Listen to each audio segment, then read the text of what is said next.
Body and mind. Time to act.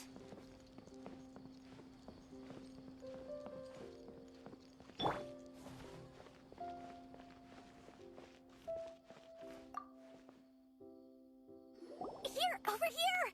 Oh, welcome back, my loyal patrons. What can I do for you this time?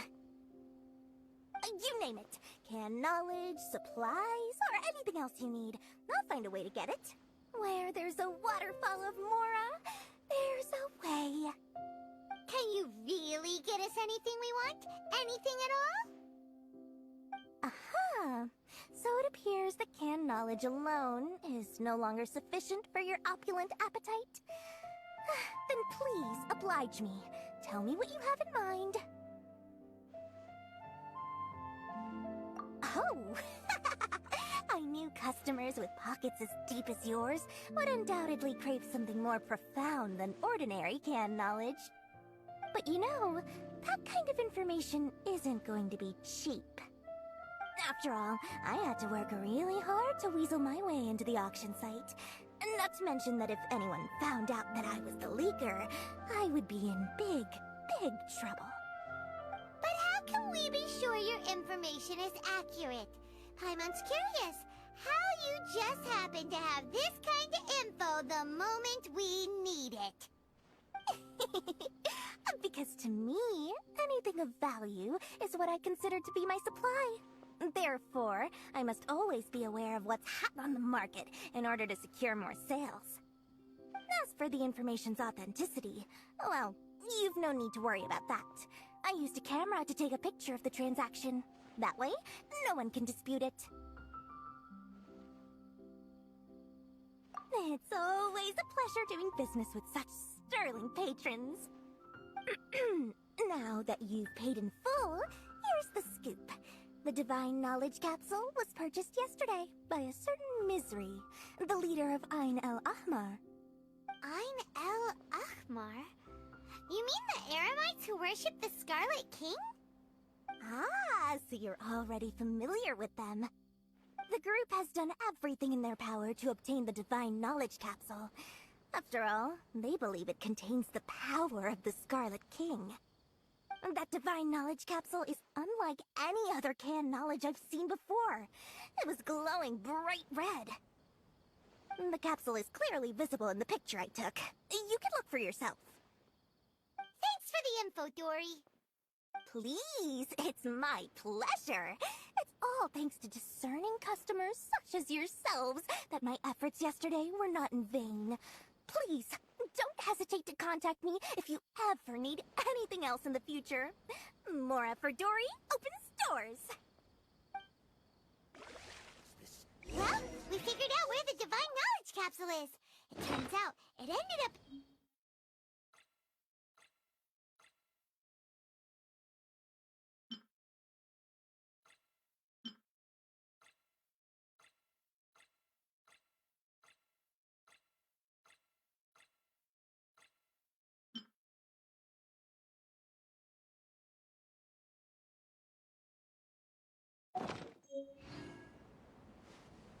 Let's head back and talk to Al-Haytham.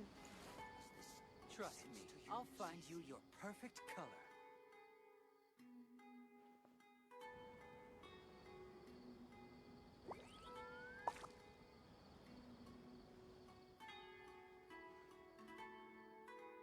True history is sometimes even more exciting than legend. Does this make sense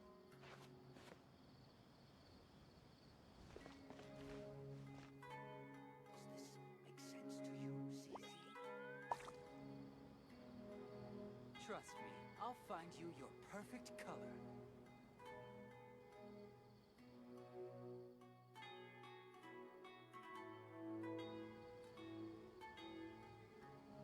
True history is sometimes even more exciting than legend.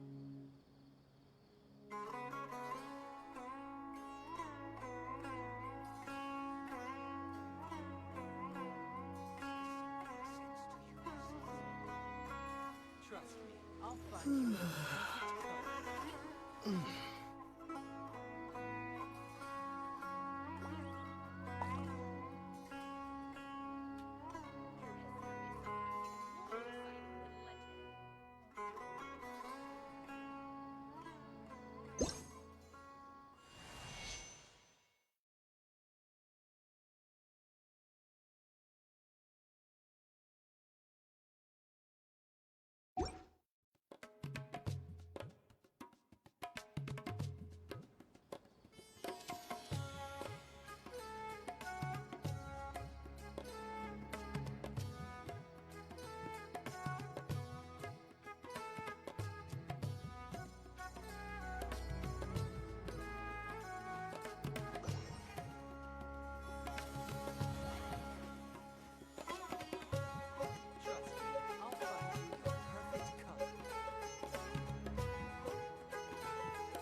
Really? All right. Let's hear it. Dory even gave us evidence to verify the intel. Have a look. Huh, look at that. Clear as day. It must have taken some guts just to infiltrate the scene of the Eremite's transaction. But then, to get close enough to take a picture like this. Bold move, Dory. Very bold move. All right. The person in this picture is indeed Misery, the leader of Ain al-Ahmar. And the glowing red capsule he's holding appears to be the Divine Knowledge Capsule. In which case, if we play our cards right, when we confront them next week, we should be able to force them to show their hand. At first, Paimon didn't get why you were provoking these Ain el-Ahmar guys. But now, it sort of makes sense. Everything's playing right into your hands. After we defeat them, we can finally have a serious talk with their boss and get them to lend us the Divine Knowledge Capsule. Thank you for your time and efforts. Take a few days off while I make some preparations. Let's meet up again on the afternoon of the arranged date, 3 o'clock sharp. See you then.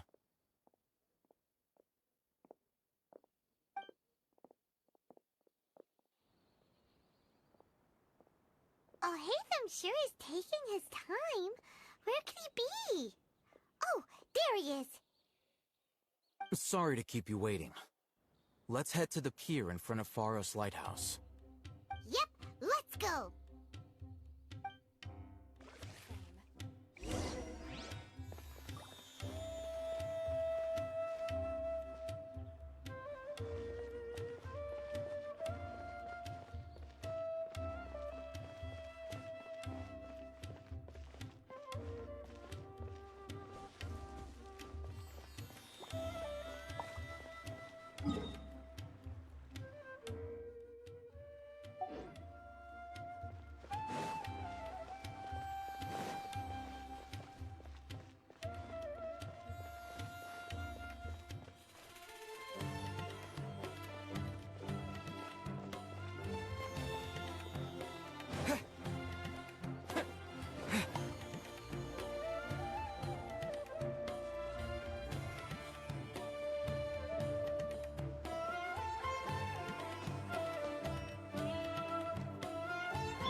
Speed of light.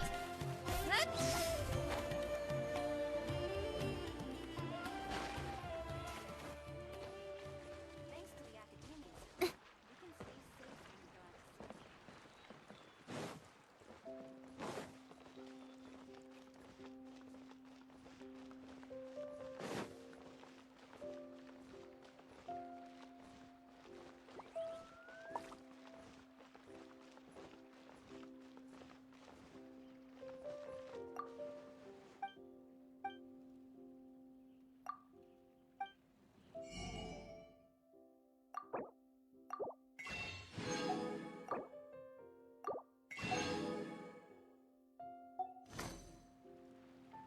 Oh, I think a creepy crawly got into the cooking pot.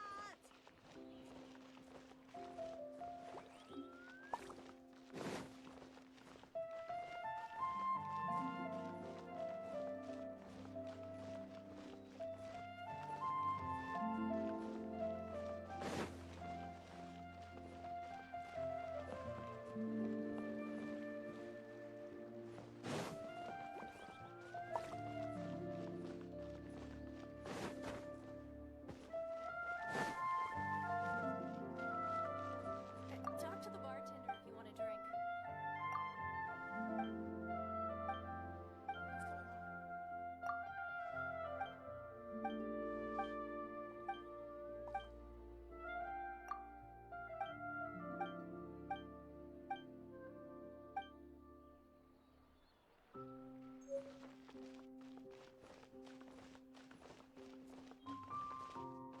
Welcome.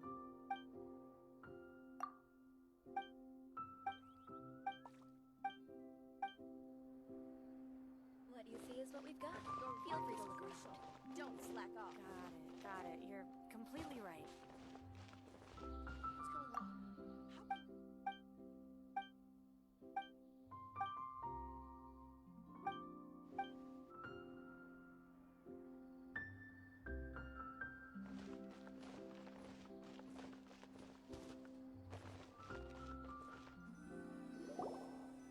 I'll hate them.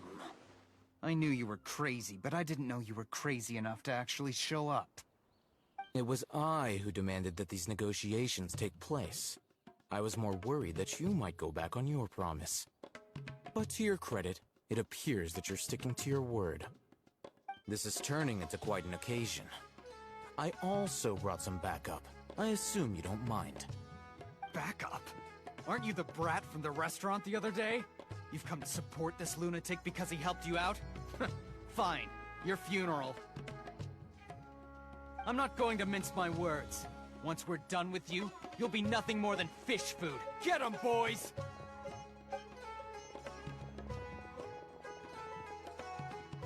Uh-oh, here they come.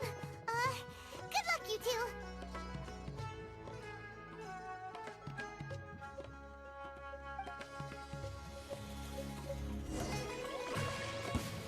That's close enough.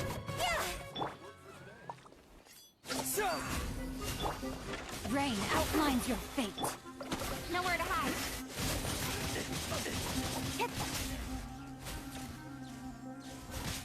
Don't blink. Following orders. Lucky today. Try to keep up. Solidify. No, my sword. Incoming. You want? Academia scum!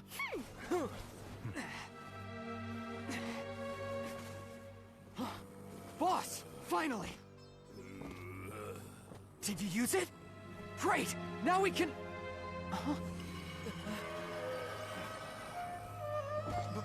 Boss? Boss!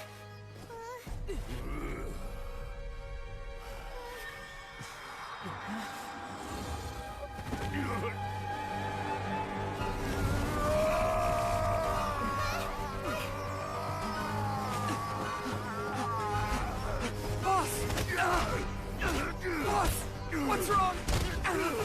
What happened to him? We have to cut his Akasha connection, now.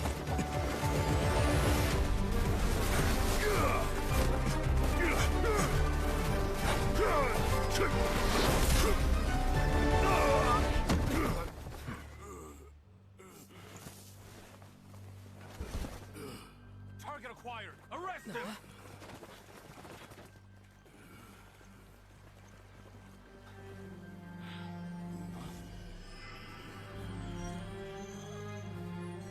Do not impede our work. Is that understood, Al-Haytham? Of course. I was only trying to help. Take him away!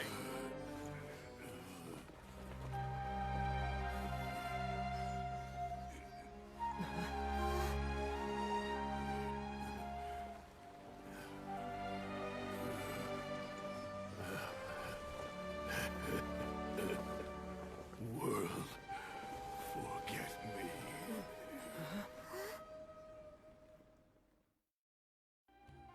This one. Huh? What in Tibet just happened? It's like that big guy suddenly lost his mind. It looks like he used the Divine Knowledge Capsule. You mean the Divine Knowledge Capsule did that to him? Oh, yeah. You mean how some researchers go insane after getting knowledge from Irminsul? I've heard of numerous incidents of researchers in Satyavada life going insane. The state that man is now in suggests that this is a similar situation. This Divine Knowledge Capsule does appear to be linked to the gods, but beyond that, it doesn't seem anything like the rumors suggest. Possessing it doesn't grant you divine wisdom or power. Did you hear what he said? World, forget me. What could that possibly mean? If the mantra took him away, then that means the Academia got the Divine Knowledge Capsule back, too. What a shame. We were so close. Still, Paimon didn't expect the Divine Knowledge Capsule would be so dangerous. Imagine if we tried to open it. Oh, who knows what would have happened to us? As things stand, there is no reason for me to remain in Port Ormos. I believe our collaboration has also reached its end. Oh, we were so busy trying to find the divine knowledge capsule that Paimon forgot to ask you something. Since you're a member of the Academia, do you have any idea how we can go about meeting Lesser Lord Kusanali? Truthfully, I don't. Lesser Lord Kusanali appears to exist outside of Sumeru's entire administration. Most of the time, you wouldn't know she exists at all. Moreover, since the Academia possesses the Akasha, a symbol of our deity's wisdom, scholars have no reason to desire to make contact with the deity herself anyway. Everything about Lesser Lord Kusanali is such a mystery! I'm heading back to the Academia. How about you two? It's almost the day of the SUMERU festival. Maybe we should head back too. We've been rushed off our feet over the past few days, so maybe a little rest and relaxation will do us good. Then we'll part ways here, Al-Haytham, until we meet again.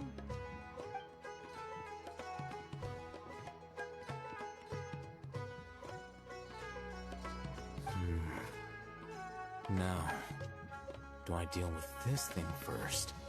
Or should I produce the report that the higher-ups require?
All smugglers are rotten to the core.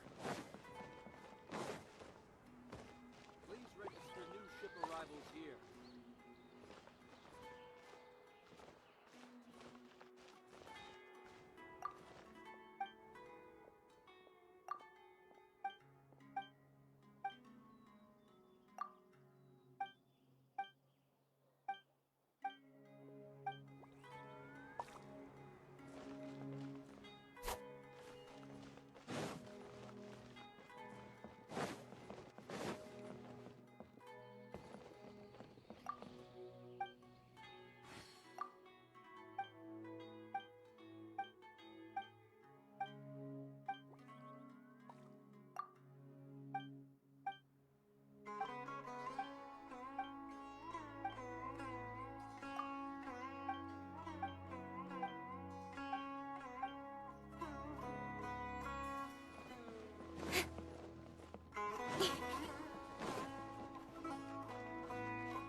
monitor the activities of nearby marine life.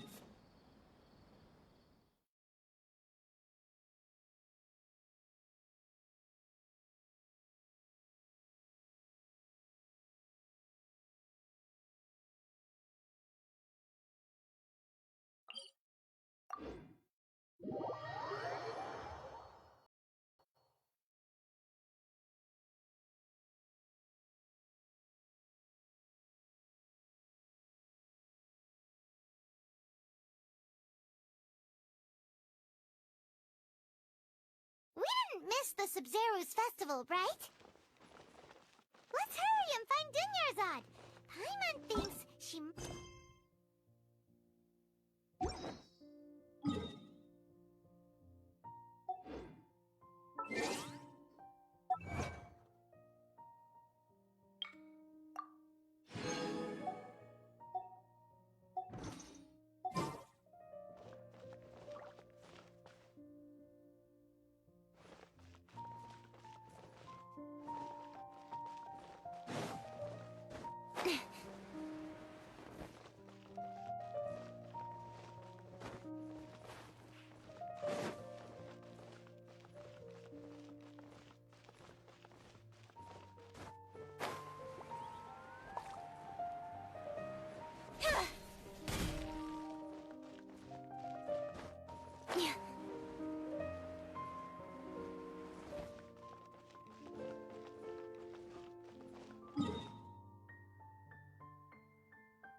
I don't get it.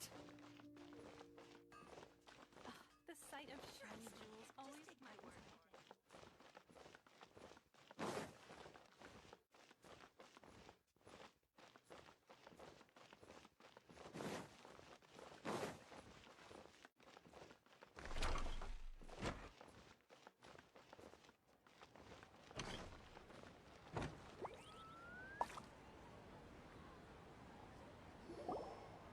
There she is! Dunyarzad! We're back! Just as promised, Traveler and Paimon. I'm so glad that you two came back to celebrate Lesser Lord Kusanali's birthday. Indeed. The festival's tomorrow. We've been preparing for so long that I can't help but feel a little nervous. There's no need to be nervous. Paimon's sure that Lesser Lord Kusanali will feel everyone's gratitude. Thanks, Paimon. I hope that everyone who comes to the festival will also have a good time. Speaking of which, did you manage to make your way to Port Ormos? Discover anything over there? Of course we went. A lot of things happened there. I see. Sounds like you two had another exciting adventure. If there is another chance, I would love to join. My lady, if you went to Port Ormos in your current state, we'd both be in for a lifetime of trouble. Dia! You were eavesdropping! It's called covert protection. Keeping an ear out for what's going on around my employer is part of the job. It's alright, Dia. I merely said I would like to go. I know better than to think my body could handle it. The festival's tomorrow. I've been doing nothing but causing trouble for you. So Dia, please take some time to relax. I'll be fine. Even when you put it that way, it still doesn't feel right. Don't worry, my guardian knight. Okay, fine, but only tonight. Tomorrow's a big day, and many no-good scumbags are gonna try to take advantage of that.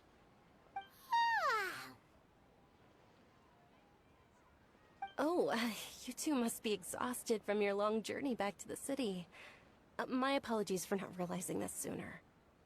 I've already prepared a room for you to rest. Please follow me. Whoa, you're so thoughtful. Paimon's so ready.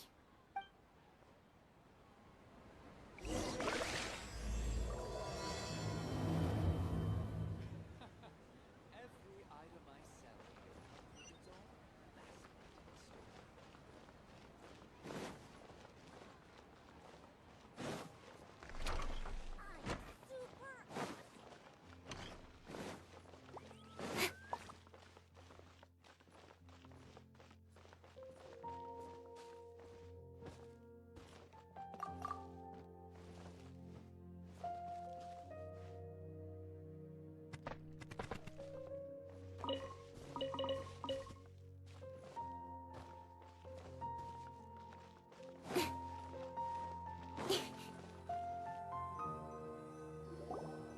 here we are.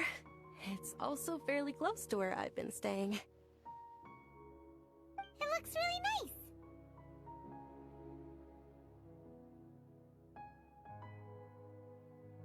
nice. Not at all. Just tell me more about your adventures when you next get the chance. That's Paimon's specialty. Paimon can tell you stories next time. Oh, if you don't mind, how about we all walk around together tomorrow? All of my friends will be working the festival, and Dia's still insisting on her covert protection. Yeah, it'll be pretty hard to relax and enjoy the festival if Dia's constantly hovering over you, right? Then let's meet at the nearby bazaar first thing tomorrow morning. Have a great night. It's a deal. Good night, Dunyarzad. I may be too excited to fall asleep tonight. See you tomorrow. Paimon's starting to really look forward to the SUMERU festival too. Will there be lots of yummy food? Oh no. Thinking about food is just gonna keep Paimon up all night. The earlier we sleep, the better. Let's go inside, traveler.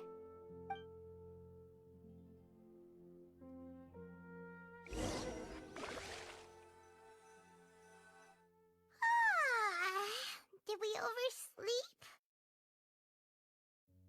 We should go meet Dunyarzad right away.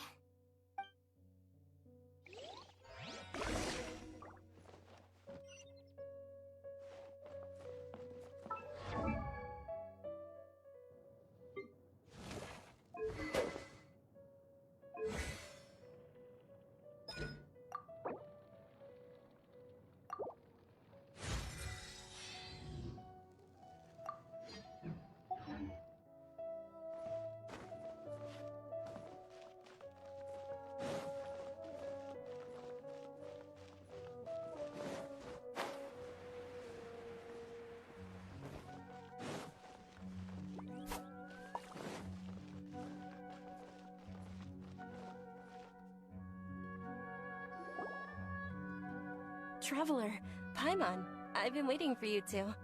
Good morning, Dunyarzad. We must have overslept a little bit. Not at all. I arrived early. Today is finally here. I must cherish every moment as if it were gold. You've worked so hard for this day. You gotta enjoy it to the fullest. You know it. It's just that, as expected, I had some trouble falling asleep last night. I'm hoping well, shall we? Let's start with the stalls over there. Many vendors came out of the blue to support the event, and they insisted on covering costs themselves. Let's go give them some business. They paid for everything out of pocket? Oh, sounds like they're not in this just for the Mora. They all said that contributing to a lively festival atmosphere is more important than money. Especially since we don't often get to celebrate Lesser Lord Kusanali's birthday. Ooh, they're selling food over that way! Let's go take a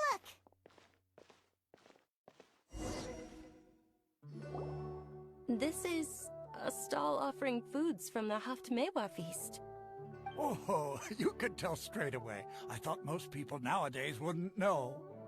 Mushrooms, flowers, and all kind of fruit? It's all vegetarian stuff. Aw, Paimon's a little disappointed.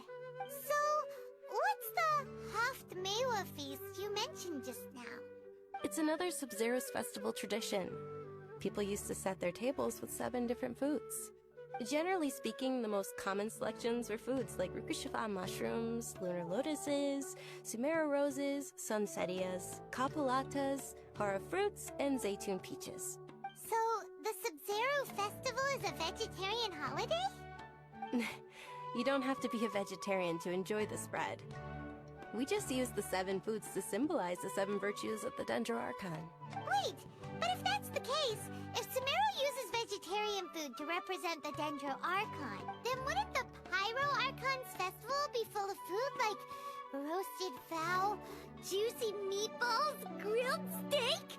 Oh, Traveler, we have to go to Natlon as soon as possible! I hope your wish comes true one day, Paimon. Thanks! Alright, how about we also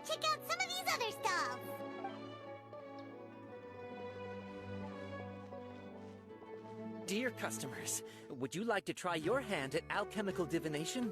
What's alchemical divination? Those two things sound like they'd be fun to try together. Right? I thought the same when I first heard about it. It is said to be a mysterious craft invented by none other than Lesser Lord Kusanali herself. So, how does it work? It's quite simple. After you give me any 2 alchemical reagents, I'll use them to perform a random transmutation. Sure sounds random. So random that it will probably fail. That is precisely what we need. After the transmutation fails, your one and only diviner here will interpret the remnants. Well, according to Lesser Lord Kusanali, everything is interconnected, and all that occurs can be traced back to fate. You could say this is a pearl of old wisdom. Why does everything sound so much more credible when Dunyarzad says it? Are you guys working together?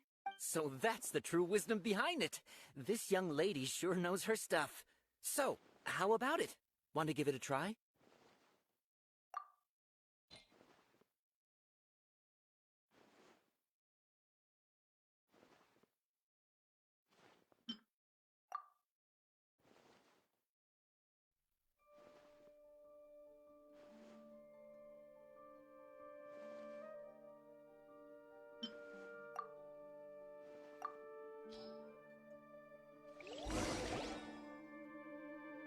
Okay, one moment. It's the moon. Paimon wants to take a look too. Is it?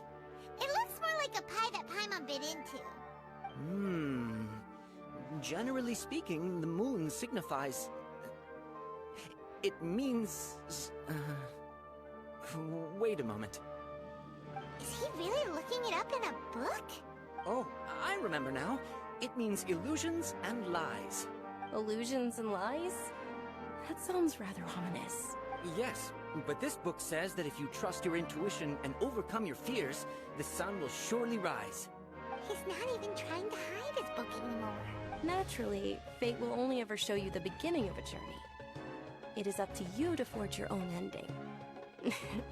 Oh, thank you so much. I'll keep that in mind. Oh, it's nothing. I'm just learning as I go. Guess that was still pretty interesting. Okay, on to the next stop. They say the Sub-Zero's festival was very lively a long, long time ago. Large flower carriages used to parade through the city. As they headed towards Port Ormos, people would throw flowers, candy, and liquor all along the way.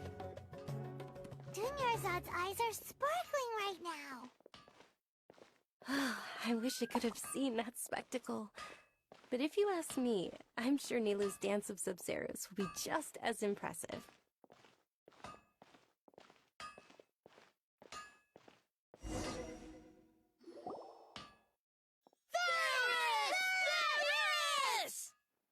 Attention! Soldiers, fall into formation if you want any Yalda candies. It's a weird guy with a weird hat! Hey! It's Dunyarzad! Miss Dunyarzad, the children love you even more than the Yalda candies. In the few short days it took to prepare for the Sub-Zero's festival, the children have all grown very fond of you. The Hallowed Knight of Flowers. It's an honor that you know my name. Attention! In the name of Ferris, the Knight of Flowers, I commend you on your contributions to the glorious Sub-Zero's festival. All right, little soldiers, take your Yalda candies and don't forget your loyalty to Lesser Lord Kusanali. Dismissed! Yes, Knight Ferris! Just what is going on here? Ferris, the Knight of Flowers, is another Sub-Zero's festival icon, and one immensely popular with children. In the past, the actor portraying Ferris would also sit on a flower carriage. It's all thanks to Miss Dunyarzad's sponsorship that the children can make such wonderful memories today. As are we to you, Vihar. Oh, not at all. Oh, speaking of tradition, do you want some Yalda candies? They're a festival staple, and I happen to have some boxes readied here. Take a look and pick whichever one you want. Whichever one? Don't these boxes look the same? That is the fun part. Each box contains a random flavor. It's up to the luck of the draw.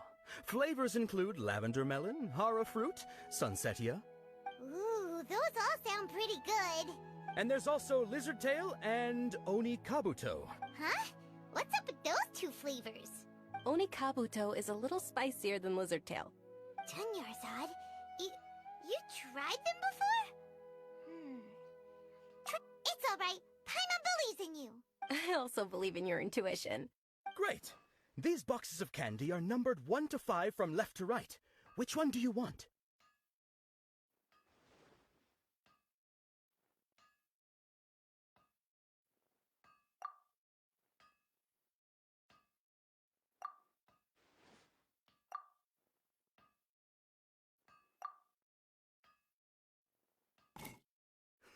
Excellent work! That is indeed sunsetia. Paimon bet you survived so many epic battles because you had incredible luck, and Paimon was right! Attention! Here's your sunsetia flavored candy. Thanks a lot, Knight of Candies. It's Night of Flowers, not Night of Candies. Paimon really wilted the carriageless Knight of Flowers. They all basically sound the same. We got our candy, so let's keep going. Oh, actually, I just remembered that I left something behind. Since you're here, can you come with me to get it? Dunyarzad, you probably forgot because you're so excited about the Sub-Zero's festival. How embarrassing.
We're too late.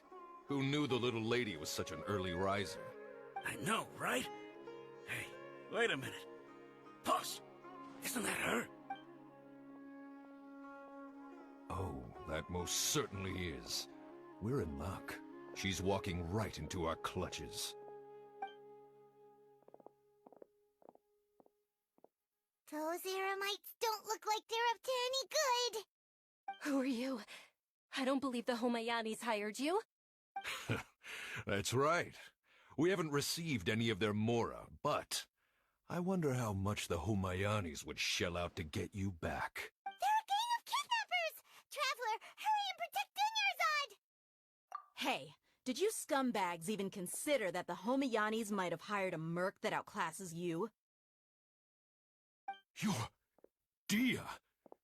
Dia the Flame Mane! No wonder we mercs haven't heard anything about you for so long. You sold your unruly mane to the highest bidder. Don't speak so disrespectfully. My family started working with her as gratitude for her past kindness to us.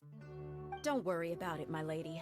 Just some friendly banter between mercs. One punch and those rabid dogs will expose themselves for what they really are. Aren't your claws all dull by now? Don't get too cocky!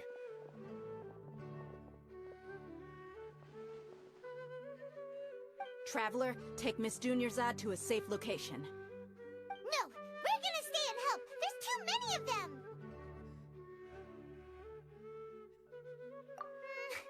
You're right. All right, fine. Please be careful, Dia. Don't waste your time worrying about me. This is my job. Look out for yourself. After I've wiped the floor with them, I'll go find you all.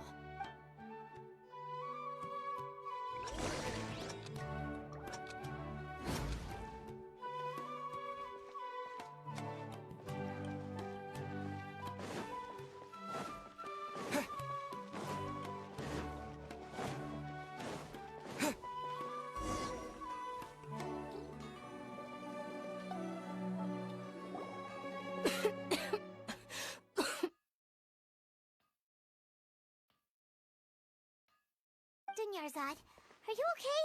You look a little pale. Are you in shock? I'm fine. My body always reacts like this whenever I exert myself too much. You sure you're okay? I'll be fine after some rest. I'm more worried about Dia. After all, none of this would have happened if I hadn't insisted on coming out today. Yeah, don't worry.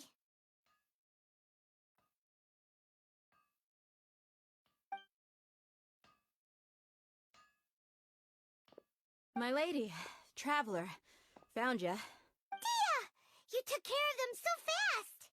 Any more of them? Or rather, did anyone follow you? Dia, your arm! Oh, this? I'm fine. It's just a scratch. Normally they wouldn't have been able to land a hit on me at all, but I'm still getting used to this new greatsword. Please, let me take a closer look. Come on, it's nothing. Us mercs aren't as fragile as you think. Hold on, you said something about a new greatsword. What happened to the one you were using before? About that. Well, I sold it, because I was low on Mora. Stuff like this happens every now and then. It can't be. The anonymous donation that was used for the venue's final round of preparations? Hey, Miss Dunyarzad, I wasn't trying to make you cry, and I'm not gonna lose my commission because I made my employer cry, am I? Okay, making your employer cry won't affect your commission, but selling your weapon without permission and getting hurt? I'll have to reevaluate your performance. You're so unreasonable, my lady. Thank you very much, Dia. Don't be like that. I get embarrassed really easily.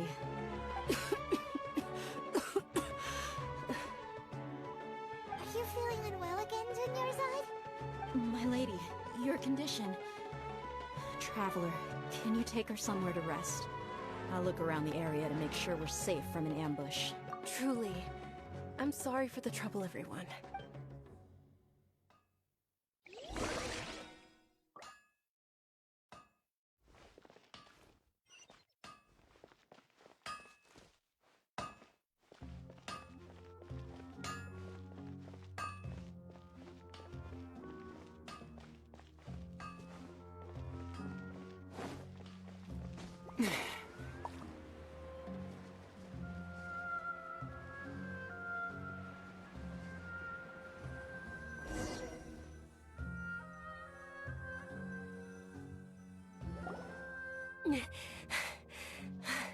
Are you feeling better, Dunyarzad? Yes, much better. Just give me a few moments and I'll be good to go. I didn't realize you were concerned about it. I guess I shouldn't continue to keep it a secret. I was actually born with Elazar. He's terminal now. Can't believe it's Elazar! Oh, you've already heard of Elazar. In that case, you probably know about its severity. SUMERU's current medical advancements still haven't been able to find a cure. The disease's progression can only be delayed through environmental therapy. Dunyarzad. There's no need to be sad. I've always lived with Elazar and I came to terms with it a long time ago. Compared to the simple fact that I'm afflicted with this, its effects on my life have been much more painful. I know that my family loves me dearly. They've done all they can to provide the best environment for me so that I can live for that much longer. However, I know I will one day succumb to this. Did you know?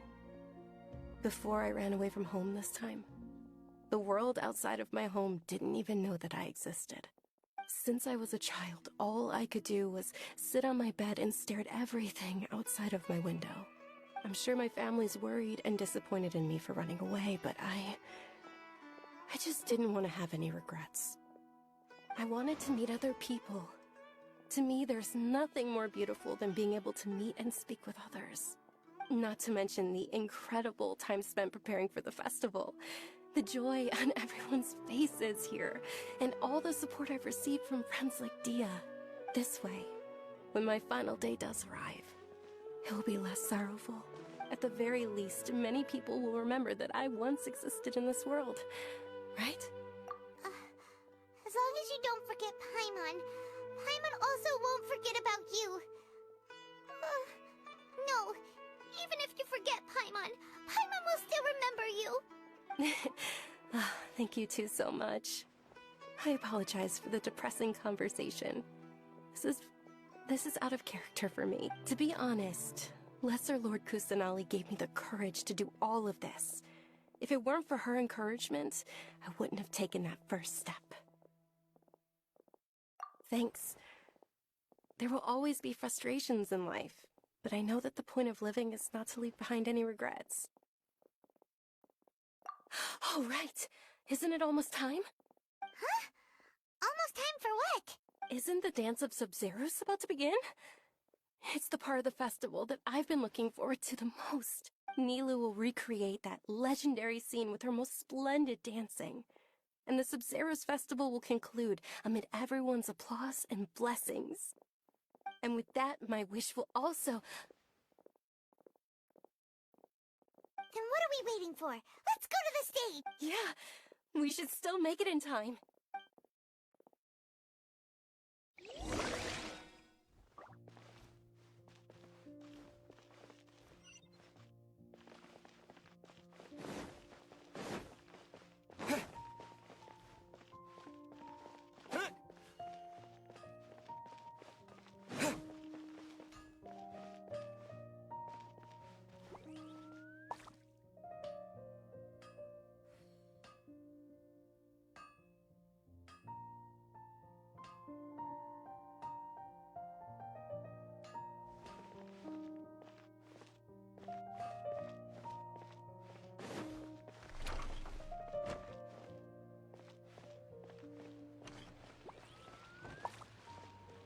EII. Were you not aware that the law prohibits this type of performance from taking place without prior permission? Over there! Someone's yelling at Nilu! I think I just saw the Academia's Grand Sage. Why is he here in person? But the Dance of Sub-Zeros is one of the key parts of the Sub-Zeros Festival. If we can't perform it... The Sub-Zeros Festival. The law also prohibits the private hosting of large-scale religious festivals. Only the Academia can host such an event. If you continue to resist, we will have to order an investigation into every single event organizer. The Grand Sage has already granted you much leniency. I advise that you exercise tact. How did things turn out like this? The Academia was originally responsible for the Sub-Zeros Festival, but they failed this responsibility for many years. I need to speak with them. This is a hard pill to swallow, but... You're right. Things would only get worse. Art. Dance. Aren't you ashamed of pursuing such frivolous and meaningless activities in this land of knowledge and reason? Our Archon created the utopia that is Sumeru City for all scholars who sought validity, verity, and truth, while people like you wish to defile it. No. I believe that our Archon never rejected the arts. Even the Goddess of Flowers dedicated a dance to her. With your lack of intellectual credentials, I do not believe you are qualified to debate with me. What you should be doing is finding workers to tear down this ridiculous eyesore. When we return, have the scribe draft an ordinance before the next Nyagarbha Day that prohibits public art performances. We will announce it to the public later via the Akasha. Understood. I will inform him when I return. The Sub-Zeros Festival. Go celebrate the birth of that god to your heart's content. Nilu, are you okay? Oh, Dunyarzad. You all saw that just now?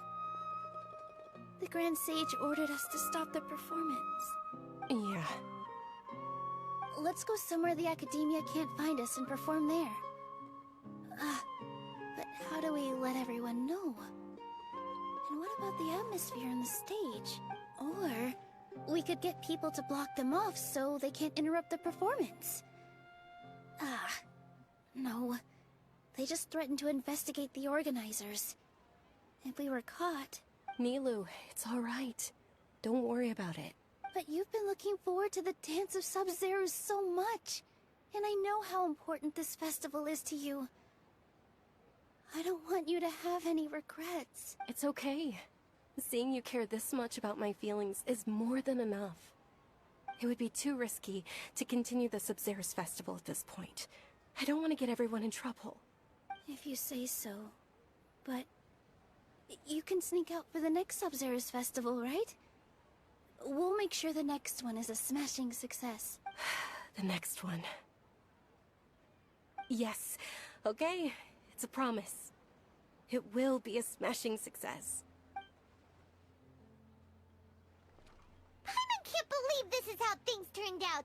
Those heartless geezers. It really is okay. There's nothing we can do about it. Still, I'd be lying if I said I had no regrets. I would have loved to see Nilou's dance.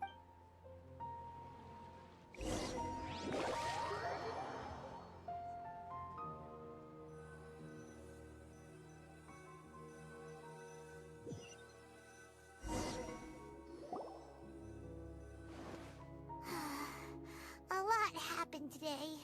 It's a shame the festival ended the way it did. Nilou and Dunyarzad promised to make the next Sub-Zero's festival a success, but Dunyarzad is running out of time. Yeah.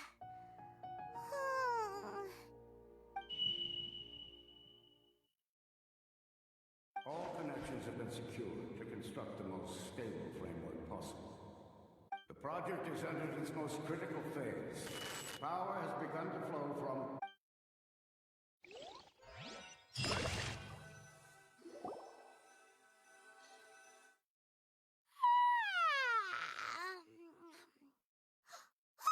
We're gonna be late! It's all because you wouldn't get out of bed! We should go meet Dunyarzad right away!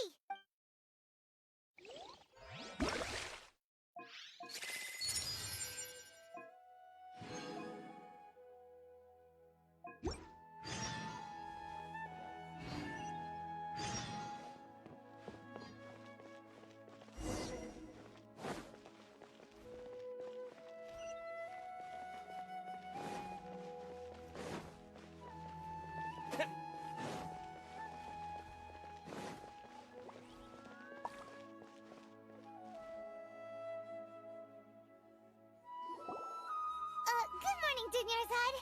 Sorry we're late. Not at all. I arrived early. You seem kinda tired. Did you not get enough sleep? I'm doing well. There's no need to worry. Shall we go? Let's start with the stalls over there. Sure! Traveler? Why are you just standing there? Let's get going!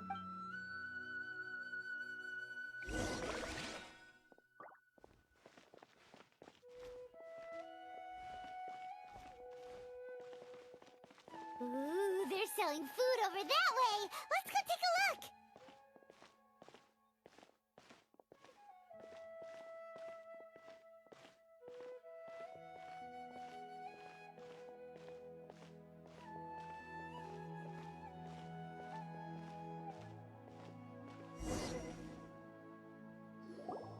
This is a stall offering foods from the Haftmewa feast. You are quite well informed, miss. I thought most people nowadays wouldn't know. They're all plants! Oh, Paimon's a little disappointed. Actually, what is the Haftmewa feast you mentioned just now? It's one of the Sub-Zero's festival's traditions. People used to set their tables with 7 different foods to symbolize the 7 virtues of the Dendroarchon. Remnants appear to be in the form of the moon. Really? Paimon thought it looked like some kind of food. The moon signifies... It's escaping me for now. Is he really looking it up in a book? Oh, right.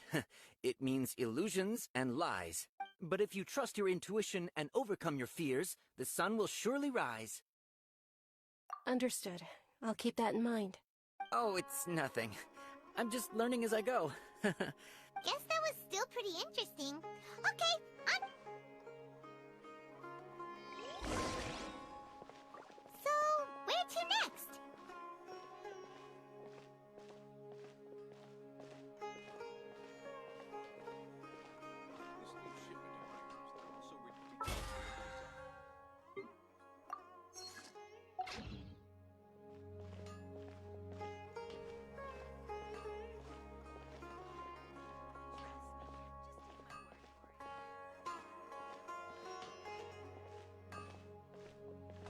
Things can't go on like this.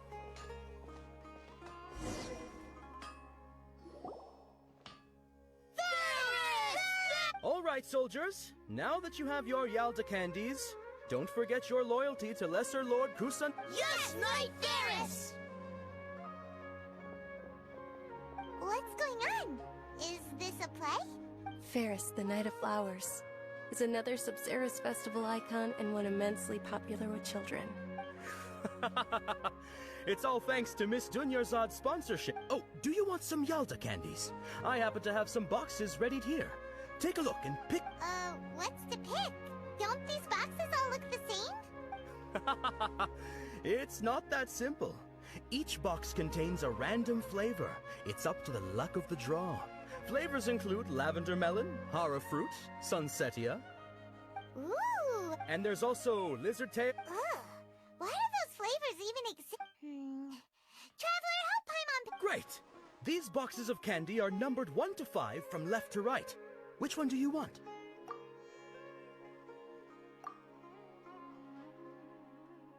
Ah, excellently chosen. Number 4 is indeed Sunsetia. Paimon bet you had incredible luck, and Paimon was right.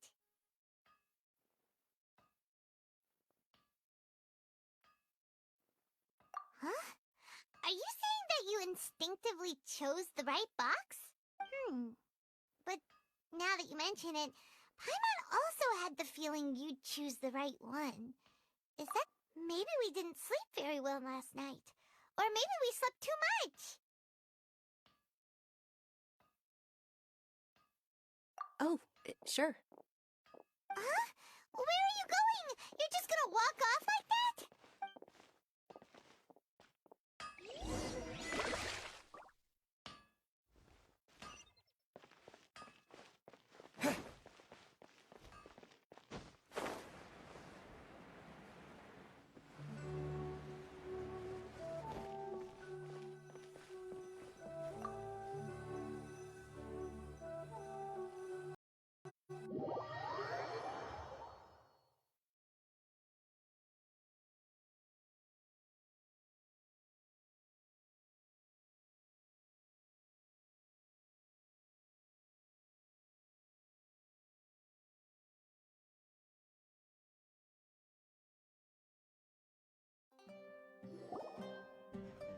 A feeling of deja vu?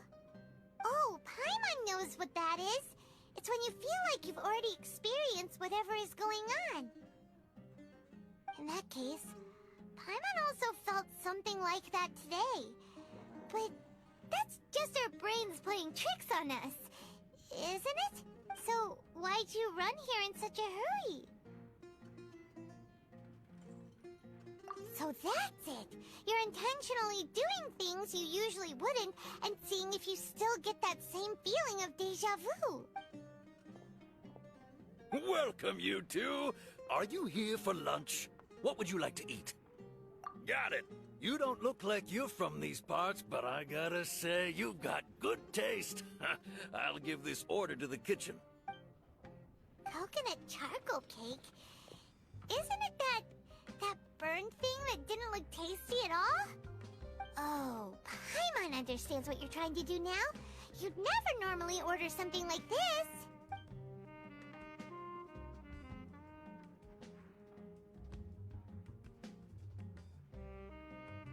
That thing? Are you really gonna eat it? Isn't this going a bit too far?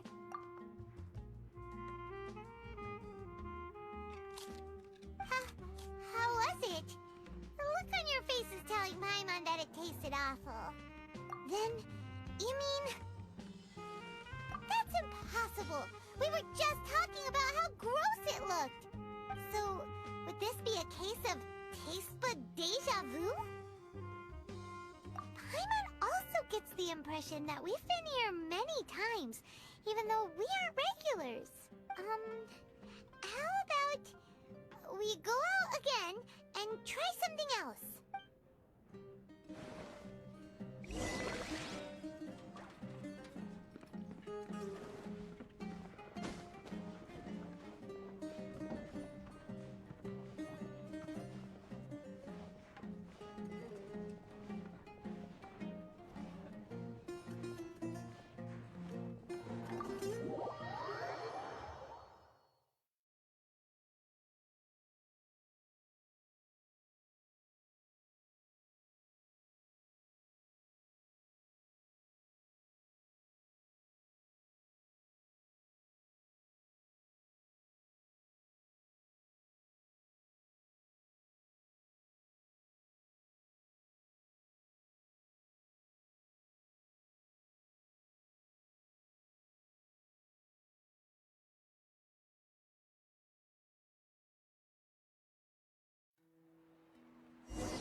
Is sitting by yourself on that bench over there.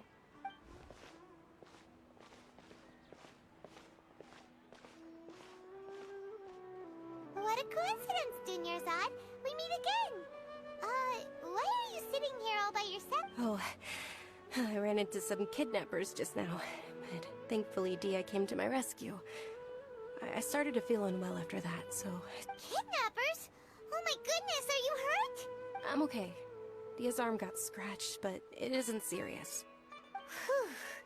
That's a big relief. But, Dunyarzad, you seem a little down today.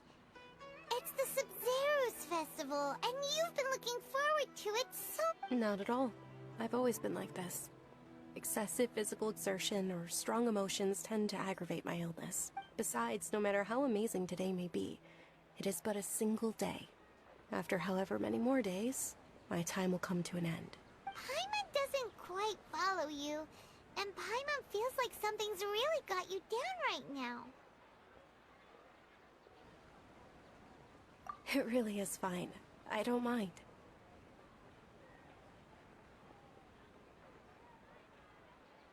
Huh? Did something happen? Dunyarzad, have you ever felt deja vu? You know, like when you've already experienced something that's happening right now? Deja vu? No. But my days have been the same for years now. Even if I were feeling deja vu, I suppose I would already be used to it. Oh, Paimon sees. Then, is it only the two of us? It's almost time. Huh? Time for what? Nilou's Dance of Sub-Zeros is about to begin. Let's go.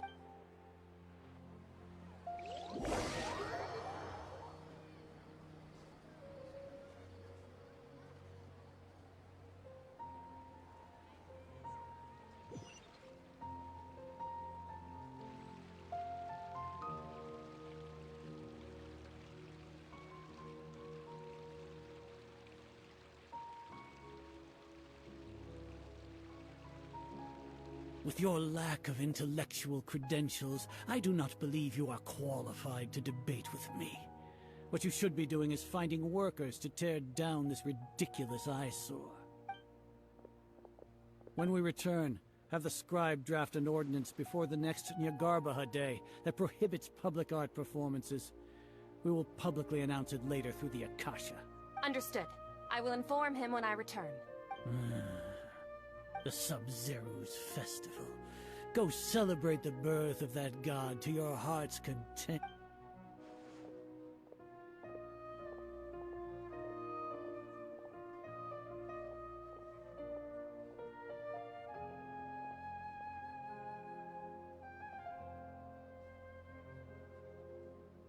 Milu, are you okay? Oh, Dunyarzad.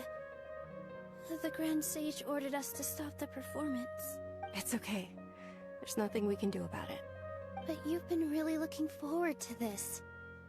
I don't want you to have any regrets. It truly is unfortunate, but I don't want to cause trouble for anyone. Didn't the Grand Sage say that he might investigate the organizers? True, but... well, okay. I'll just have to try again next year. The next festival. I probably won't be around by then. Wait, what did you just say?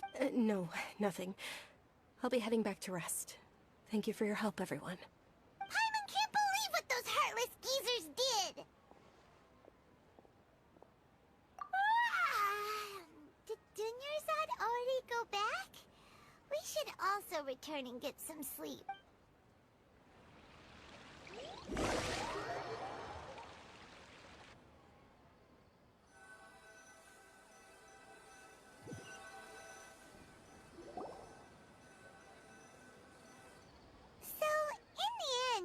You still couldn't figure out what that deja vu feeling was all about? Maybe it really was because of exhaustion. Same here. That's why Paimon stopped thinking about it halfway through the day. Then, how about we settle in and get a good night's sleep? For now, we can chalk things up to exhaustion. We could do more thinking tomorrow. Observing a modest drop in the output of Jnana energy, but values still remain within normal parameters. Continue to monitor for variances in the data, and find the cause as soon as possible.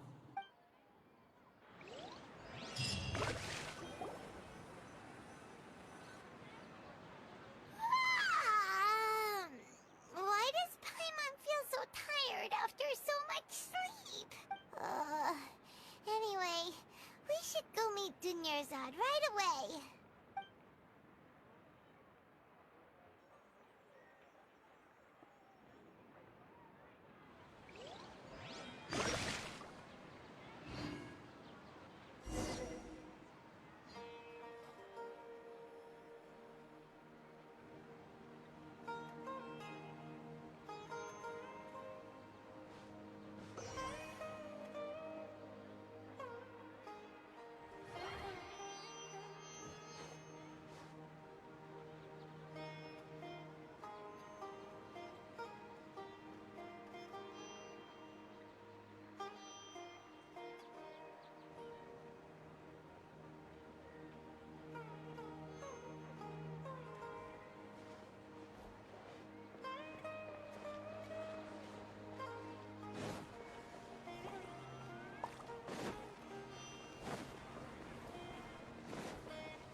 Keep you waiting.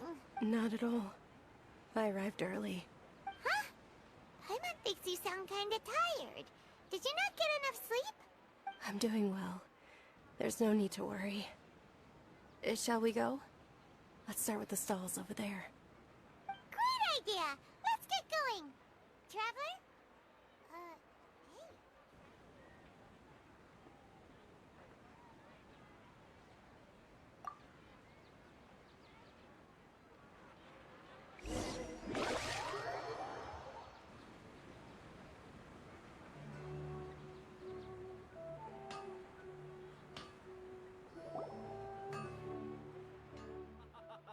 It's all thanks to Miss Dunyarzad's sponsorship that the children can enjoy the Sub-Zero's festival.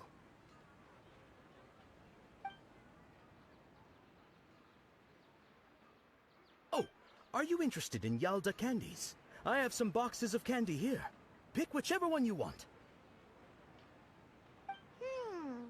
Not much of a choice. All these boxes look the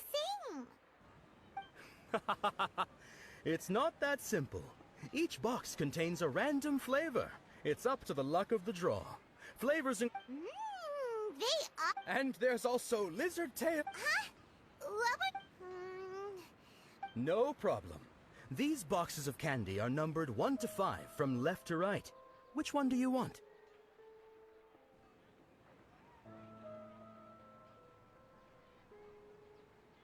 Oh, I like your confidence. No hesitation at all. Oh, Paimon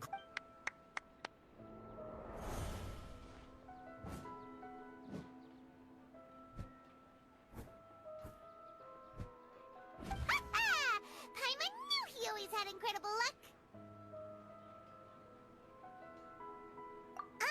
Paimon's not really interested in the other flavor. Wait. How did you know? Don't tell me that you already knew which flavor was in each box. What? He was right about all of them? That couldn't have been luck. How is this possible? I packed all those boxes this morning and they've been sealed ever since. You couldn't have known beforehand. Mind reading? X-ray vision? Or some kind of magic trick? This is way too freaky. Tell us what's going on! Since when did you get superpowers? Traveler?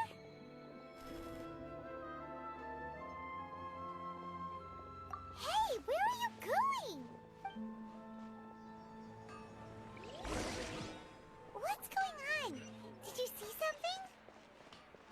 Us leaving Dunyarzad without letting her know is kinda rude, you know.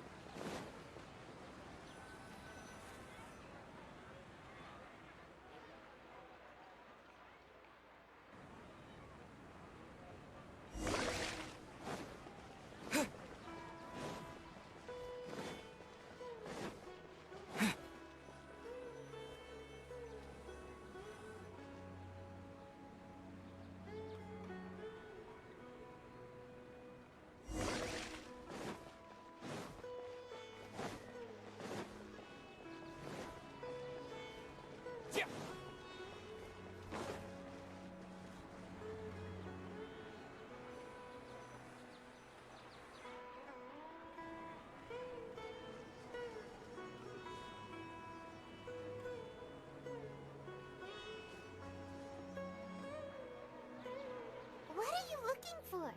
Why did we come here?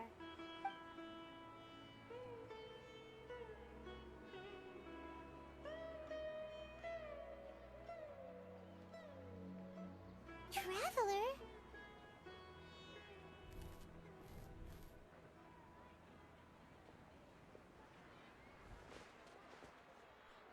That's...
know that this isn't your first Sub-Zero's festival, don't you? I'm sure you already know how to use this. A knowledge capsule? Where did you get it? What's inside? You should use it too, Paimon. You know Paimon? Well, this seems kinda sketchy, but Paimon feels like this is what we should do.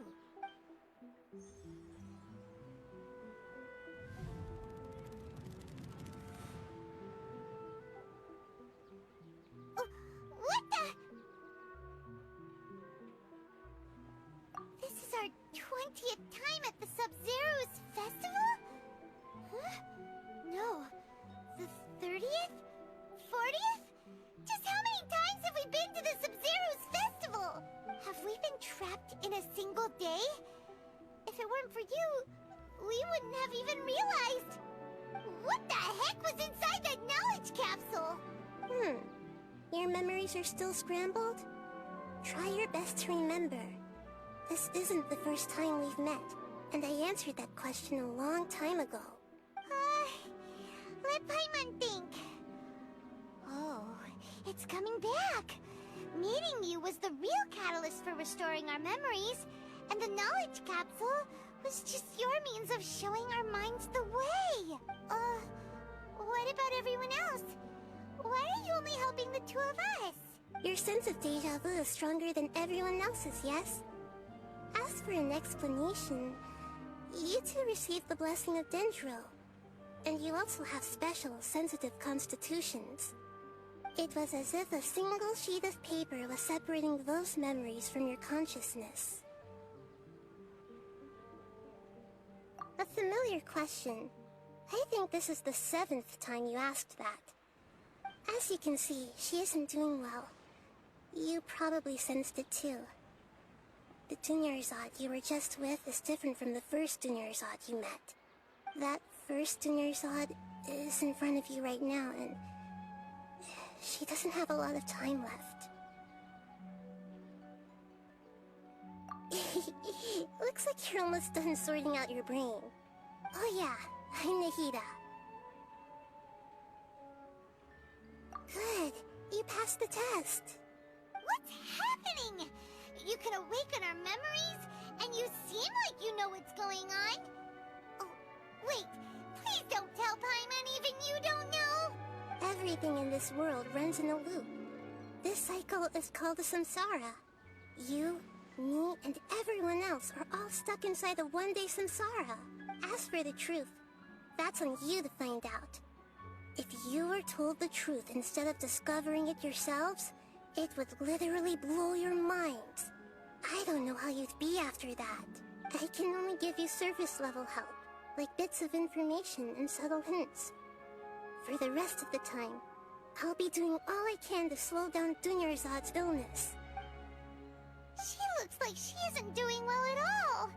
Her illness gets worse after each Sub-Zero's festival. If we can break out of the samsara, I might be able to save her. But as things are right now, she's just a small bird in the sky that's about to lose its last feathers. All I can do is raise a gale to delay her fall. You sure love to use weird analogies. Analogies are wonderful tools. They let you use existing knowledge to understand unfamiliar things. Okay, so, with what you know so far, what do you think the truth is?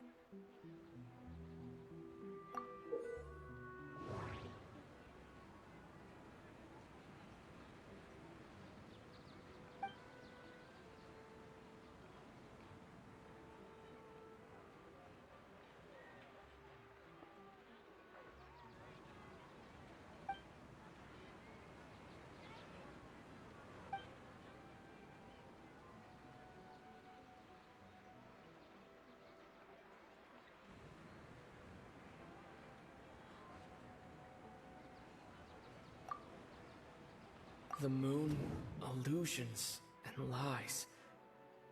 What do they all mean?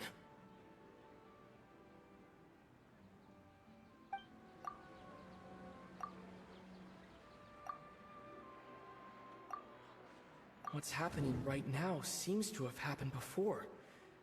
This feeling has been getting stronger and stronger. The Grand Sage said, "Go celebrate the birth of that god to your heart's content." Did he mean something more? We've already experienced the Sub-Zeru's festival many times, and the day of the festival seems to be in a perpetual samsara. My mind feels exhausted, even though I haven't done too much thinking. What is going on?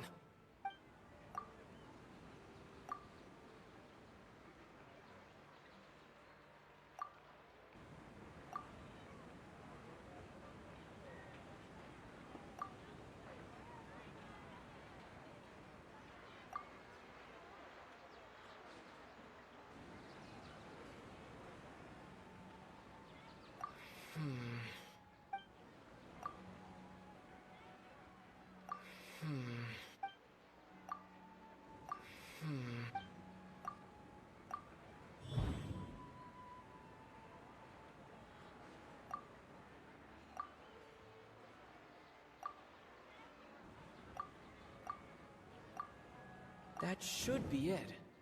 The flow of time is endlessly cycling within one single day.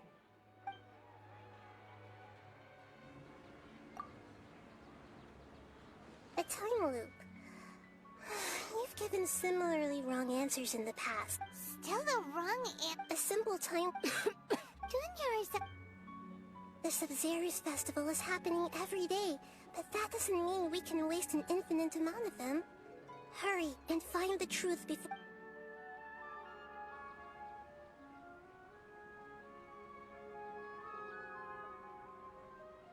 Let's think about our current situation. To save Dunyarzad, we have to escape the samsara of the and to do that, we need to figure out what's happening. Nahida rejected the idea of a time loop, so we must have missed something, right? Paimon's memories say that we've already done this many times, but let's go talk to people again. It's more productive than sitting here and scratching our heads.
Hey, it's you guys again.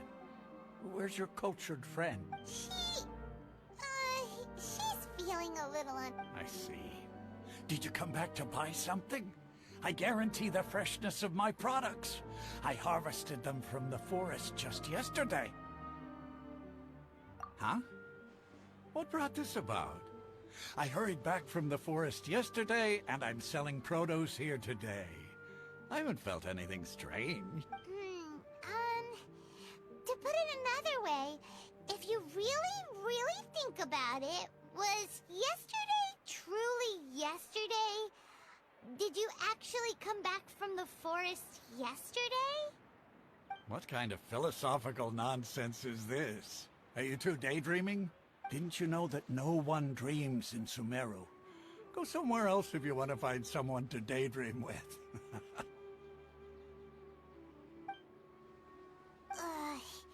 He actually point. Is this a dream? Is everyone dreaming? True. It's so weird that people here don't dream. Why is that? Anyway, if this all really were just a dream, we would have woken up a long time ago. Let's keep asking around.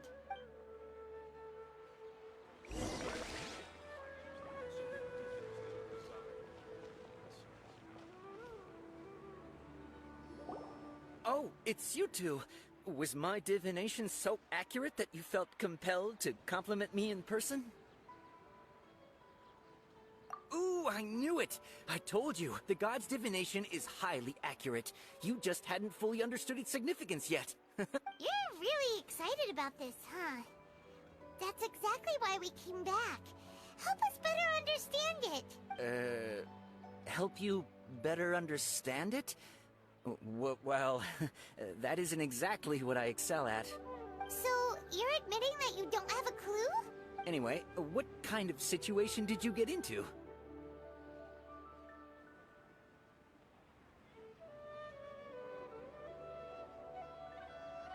Huh? Hold on a second. I thought you guys just lost your wallet or fell for a scam. What you just said... Are you serious? Does that kind of thing actually happen in real life? I knew you weren't going to believe it. Marvelous. Truly marvelous. I believe you. Recall the interpretation of your divination. The moon, illusions, and lies. It really felt like an omen. When you say it like that, the divination does sound like it's related to what's going on. Can you read any more into it? I believe that the Archon's revelations are never more than vague hints. Anything more specific is beyond the reach of mere mortals. The book only says, if you trust your instincts and overcome your fears, the sun will surely rise. So that's how it is. Looks like fortune-telling is just fortune-telling. It's no good for practical We haven't made any progress. Who else can we talk to? Paimon remembers that we tried talking to her a couple of times, but she always thinks we're playing pranks on her. You think she'll brush us off again? Yeah, if we tap into Dia's strong sense of responsibility as a mercenary, then she'll definitely take us seriously. At this time of day, Dia's probably just finished beating up those kidnappers. Let's go find her.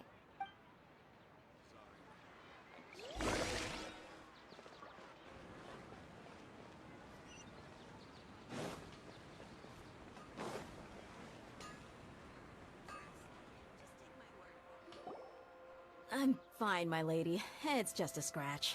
Perfect timing. Both of you are here. Paimon, Traveler, you came at just the right time. Listen, there was a dangerous Huh? You saw? Then why didn't you jump in earlier? If someone was protecting Miss Dunyarzad, I could have went all out. Anyway, can you do something for me? You want the Traveler to take Dunyarzad somewhere to rest up while you check to see if there's still any kidnappers around. Did Paimon get that right? How did you know what I was going to say? We need to say something convincing.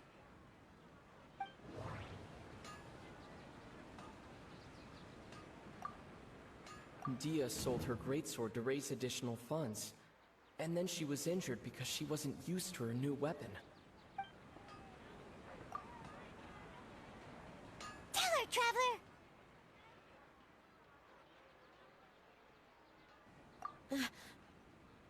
I didn't tell anyone about that. Including Miss Dunyarzad. You couldn't have known. And just now, you literally took the words right out of my mouth. What's going on? Alright, so this is the situation.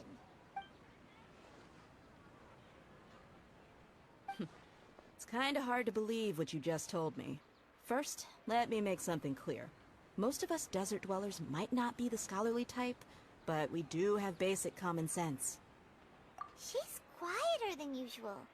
Uninterested in anything and really gloomy. Yeah, she isn't the same as before, but her parents said that this is how she was like at first. Huh? At first? I don't quite understand what you're all talking about. I'll go rest on the bench over there. My lady, are you angry?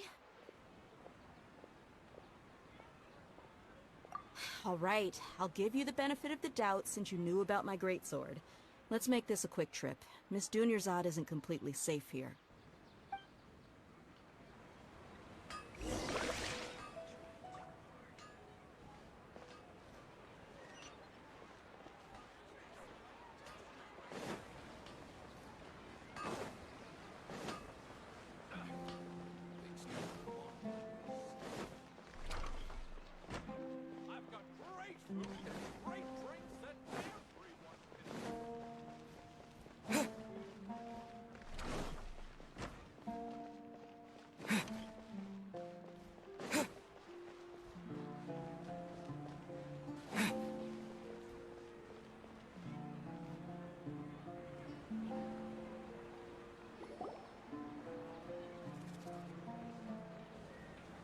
Nahida, we brought a friend.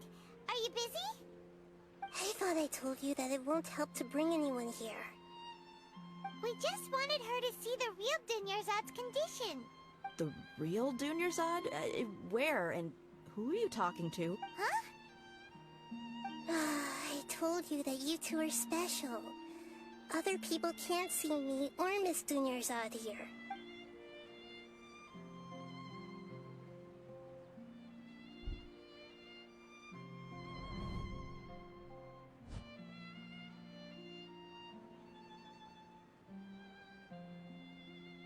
Hold on. Over there. Is that? Wow. How perceptive. Does she have invisible antennae? Miss Dunyarzad, she's lying down here, isn't she? How's she doing? Her condition's really bad, and she's basically in a coma. How did you know she was here? I can sense her aura. There are also lingering feelings of something like regret or disappointment. What happened? Do you believe us now? The SUMERU's festival has been repeating itself. So, you think the sages are behind this? Yeah, they've always been against us. Wouldn't surprise me if they're using the Akasha to intentionally repeat the SUMERU's festival as a sick joke. You have a point. Aside from the Dendro Archon, the Academia's sages are the only ones in SUMERU who could pull off something like this. Maybe there's more to the Akasha than we know. Right! Didn't you awaken our memories using something that looked like a knowledge capsule? That means you must know something about the Akasha! The Akasha relies on the power of a gnosis to operate, as it is the manifestation of the God of Wisdom's power. It compiles the wisdom of the entire populace, and it grants knowledge to the people. A gnosis could do that? No wonder the Akasha is so magical. It's being powered by the gnosis of SUMERU's Archon. So, this Nahida you mentioned, what did she say? She said, and Paimon quotes, "The Akasha relies on the power of a gnosis to operate, as it is the manifestation of the God of Wisdom's power. It compiles the wisdom of the entire populace, and it grants knowledge to the people." Compiles the wisdom of the entire populace and grants knowledge to the people. Wait. I get the grants knowledge part. That's what people have always used the Akasha for. But compiling the entire populace's wisdom? How does that work? Did she mean that the sages enter new knowledge into the Akasha? Oh yeah, that sounds about right. What do you...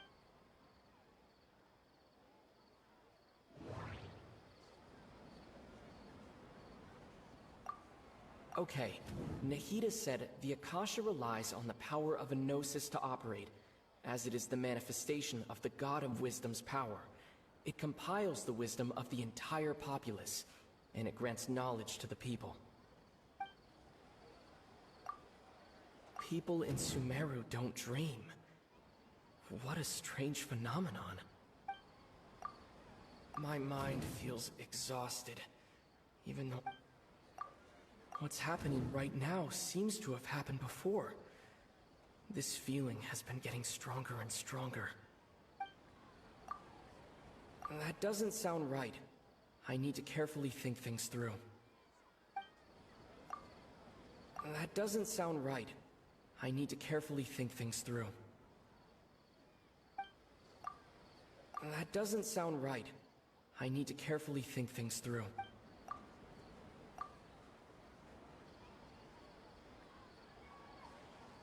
You mean the Akasha is causing our mental fatigue? Huh. Now that I think about it, my head's been feeling unusually heavy. When the desert dwellers set off on their quest for knowledge, a sage once said, knowledge always comes at a price. Compiling the entire country's knowledge. You think the Akasha pulled a 180 and is extracting information from us? Who knows? The Akasha can put knowledge into our heads, so who's to say that it can't also poke around in there? We don't know any specifics. What's the point of doing something like that? Just think about it. If you could combine the knowledge of every single person in Sumeru, then you can basically turn Sumeru City into a single massive brain. This hive mind could make breakthroughs in problems that even the smartest geniuses can't crack. An excellent deduction. And the analogy comparing Sumeru City to a massive brain? I love it. In that case, we should take off our Akasha terminals right away.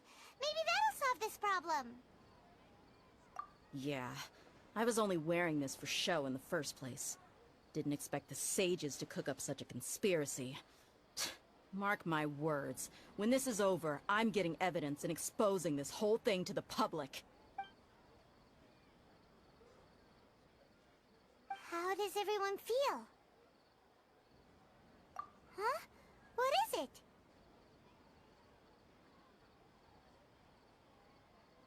Oh, that! Paimon knows what you're talking about.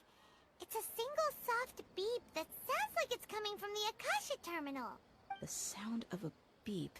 Could it be a prompt tone for when the Akasha is operating? That's probably an important clue.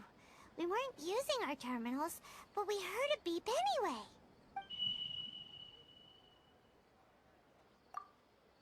Traveler, did you hear that? I heard it too.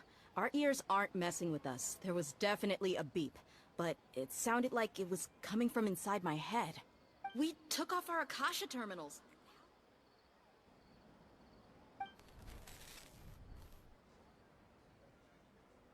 Phase runtime has exceeded its expected length. At this rate, there may be casualties. But we cannot lose all of our progress.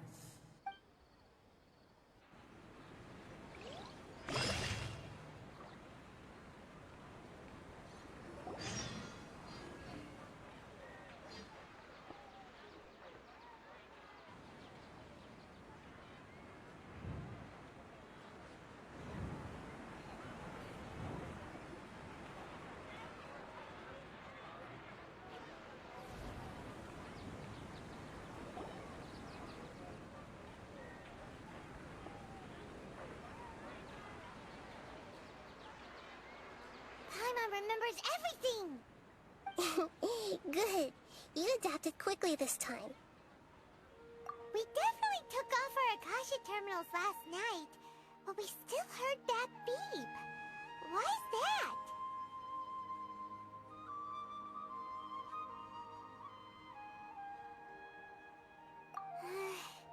But now we can at least confirm one thing. The Akasha definitely has something to do with whatever's trapping us in this cycle. Oh, Paimon doesn't get it. Why would the Akasha go this far if all it wants is everybody's wisdom? It's extremely difficult for lab rats in an experiment to understand why they're being treated the way they are. If we're lab rats, then what are you? Nahida, you've never told us anything about yourself. I guess I'm the moon. The moon? Wasn't that the result of our divination? Anyway, knowing who I am won't help you get closer to the truth, so you should focus on other things. Don't get distracted and miss any clues. Okay then. Dia helped us a lot yesterday, so let's go find her. If Paimon's reading the time correctly, those kidnappers should be showing up soon.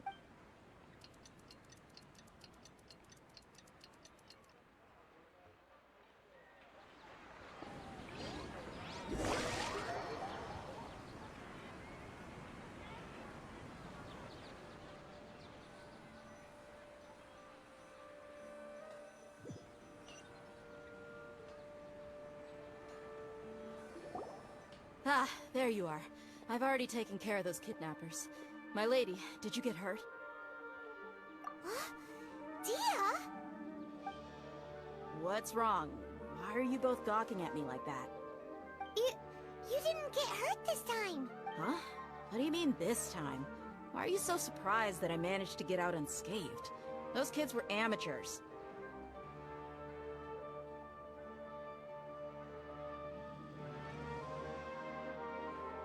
Shh! How did you know about my greatsword? I haven't told anyone about it. Please, don't tell Miss Dunyarzad. So Dia's lost her memories after all. Anything strange? You already know that I got a new greatsword. If I had to say something, it's weird how such a new weapon could feel so familiar. It's as if I've already used it to fight a countless number of battles. You're saying that, although you don't remember using it, your body feels like it does? That's right. Both mercenaries and warriors heavily rely on muscle memory. Only knowing the theory of battle won't get you anywhere. Traveler, what do you think?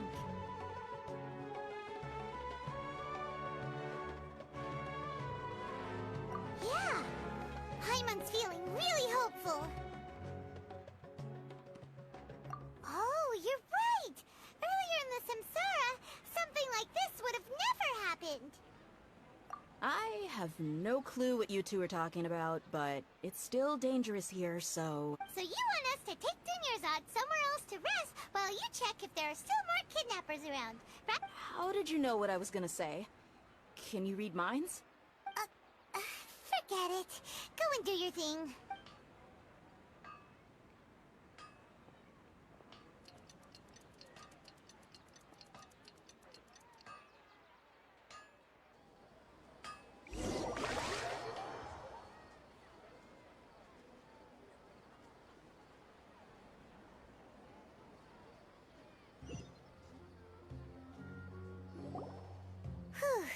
It's finally nighttime. Aside from Dia not getting injured, everything seems to have stayed the same. Listen, Nahida, we found out that Dia got out just fine today, even though she got injured every other time she fought the kidnappers. Do you think the Samsara has been broken? Have we saved Dunyarzad? Really? Good job on all that progress. Get some good sleep tonight. Hey, what kind of an answer is that? Tomorrow will come. Everyone assumes this is common knowledge, but the only way you can know that for sure is if you experience tomorrow. How many todays has it been? Is it possible that today will be followed by yesterday? Does tomorrow truly exist as anything beyond a made-up concept? It's even possible that this entire world is a lie, and the history of the whole world has just been one endless Sub-Zero's festival. Okay, no more. Paimon's brain is already shut down. That's why it makes no sense to waste your energy thinking about things you will learn tomorrow. Get some good rest. You know, use the bathroom and flush your anxiety dookie away. Huh? Hold on, what did you just say? Did Paimon hear you correctly? Huh? People always say they feel a sense of relief after they take a duk-duk. That's why I suggested you could try that. Is that so strange? It's so strange and so against common sense that Paimon's at a loss for words. You were sounding kind of smart just a minute ago. Yeah, even though it's happy and lively at the Sub-Zero's festival every day, it feels like it's been a long time since we've really gotten to relax. Let's go back to our room. Continue the harvest. Compared to what we stand to achieve, these sacrifices are trivial.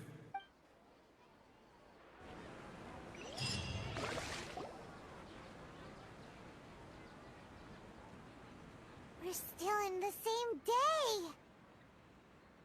Nahida, you already knew last night that we didn't break out of the Samsara? Why did you tell us? Would there have been a point? You would have spent the night with new worries, with tomorrow still out of reach.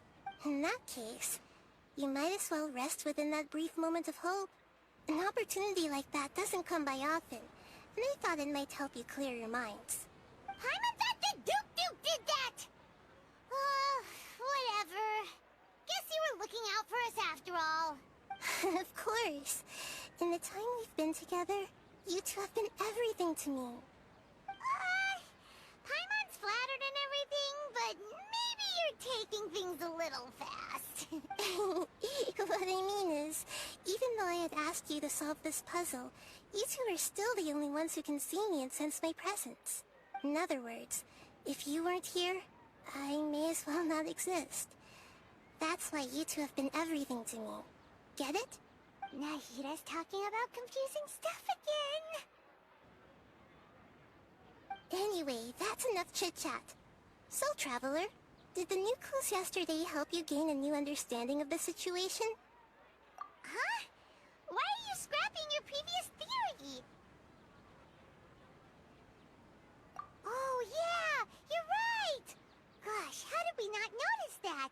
In a simple time loop, people's physical conditions should also reset. So, what's your new hypothesis?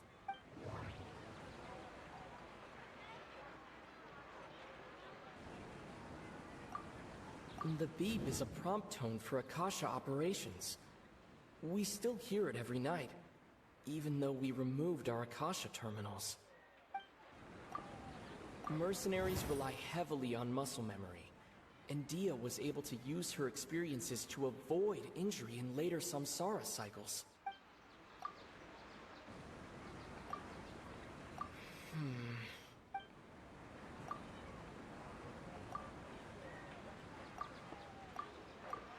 The moon, illusions, and lies.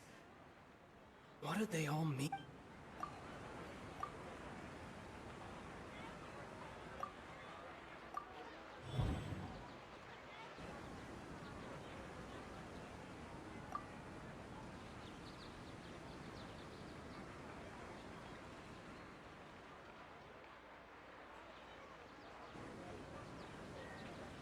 That doesn't sound right. I need to carefully think. If all our memories of a day are erased at the end of that day, then we would unwittingly relive the same day.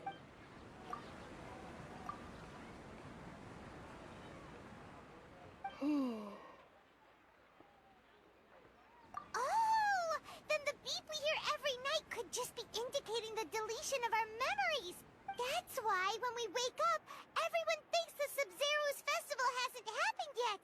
It's already the next day, but everyone still thinks it's the day before! But muscle memory can't be erased! That's why Dia has been getting better at using her greatsword! Now everything makes sense! A brilliant deduction. Nahida, tell us if we're right or wrong! To put it simply, it's as if you've mistaken a pyro crystal fly for a firefly in the night. You lost sight of its true nature because you focused too much on your perception that it glows. That isn't simple at all! Why don't you go talk to Miss Dia again? You might learn something new. Right! She did help us find our latest clue after all. Let's go!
There you are. Really took me a while to find you. As expected, Dia also didn't get hurt today. Get hurt? Why would I? Don't underestimate me. Well, you're still getting used to your new greatsword. Huh. Truth be told, I also think it's pretty strange. It just suddenly felt so familiar in my hands and... wait a second! How did you know I got a new greatsword to begin with? I didn't tell anyone about it. Traveler, could you explain the situation to her today? Paimon's gotten a little sick of doing it. Oh, that works!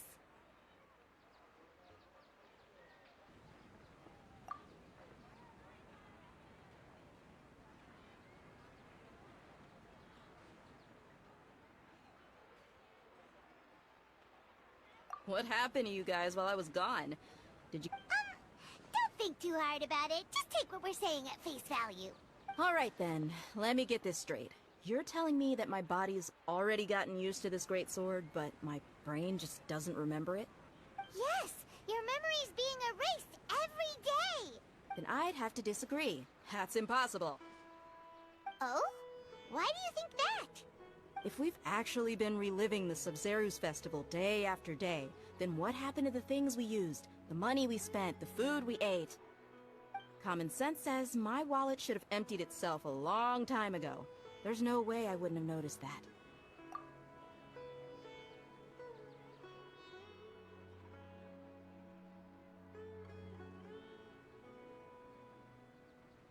Right! They could use the Akasha to record what everyone did that day, and then use the city's resources to replenish everything! It's not very likely, but it's also not impossible. No, it is impossible. I've got proof. You have proof? Where? You two are surprisingly serious about this nonsensical discussion. Fine, I'll play along for a little longer. Come with me, Miss Dunyarzad. Please come along as well. I still can't guarantee that this area is safe.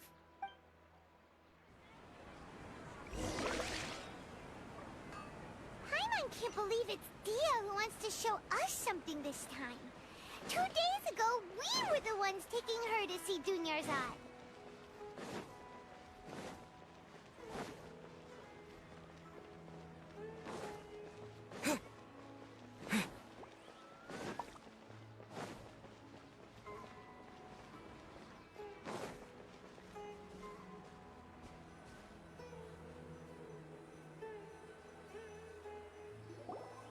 This is it. Huh? This is a wooden training dummy. What about it? See those marks on the dummy? Those are the result of several days' worth of practice. Let's say the sages didn't replace it every day. Shouldn't it be hacked to pieces by now? That's true, but what if they did? Then the sages would have had to reproduce every mark I left during previous training sessions. I'm a professional fighter. My martial school has always emphasized the importance of refined control. The force, angle, and entry point of each strike is calculated and deliberate. That's why I remember every mark on the dummy, as well as my state of mind as I made each strike. It's just as they say, each swordsman has their own unique style, and even the same swordsman can't make the same cut twice.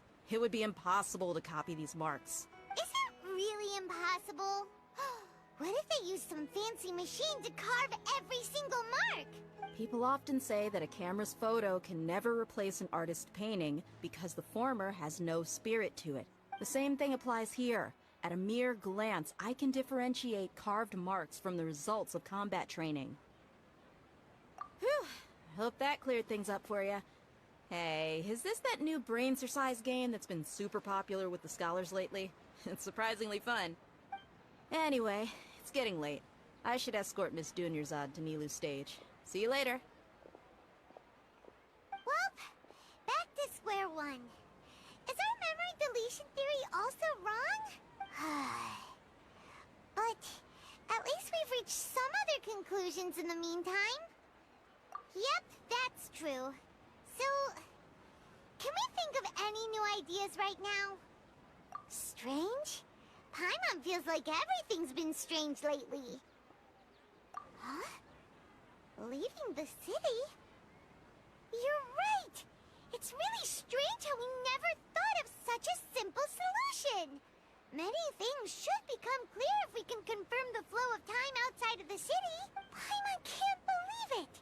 Did we miss this because we're tunnel visioning too hard on our other theories? Or because we're just too tired? How about we go back and ask Nahida? Maybe we've forgotten something about leaving the city.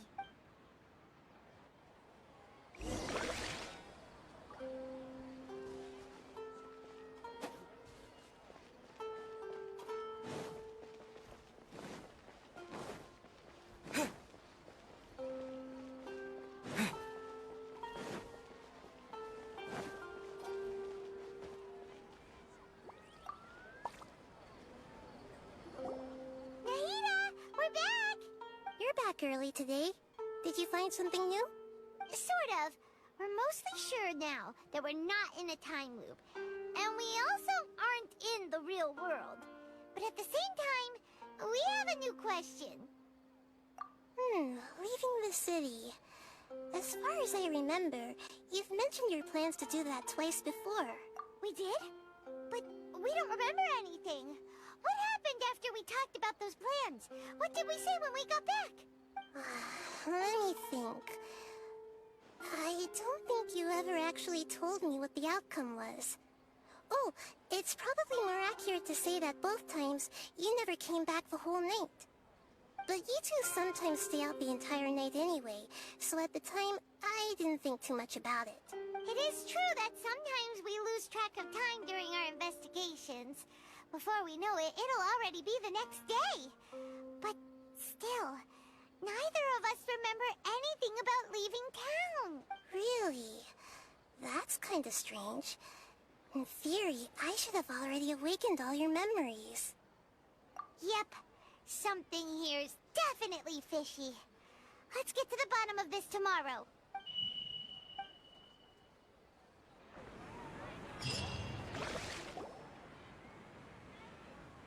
Our memories are back! About that... Well, where should Paimon begin? Traveler, aside from your memories that were just restored, I have another message for you. Listen to it and you'll understand. Can't go back. There are countless spaces here. Our Sub-Zeru's festival in Sumeru City is just one of them. Traveler, you should be missing 2 days worth of memories. Paimon will fill you in. It's time to carry out our plan from yesterday. Okay, let's go!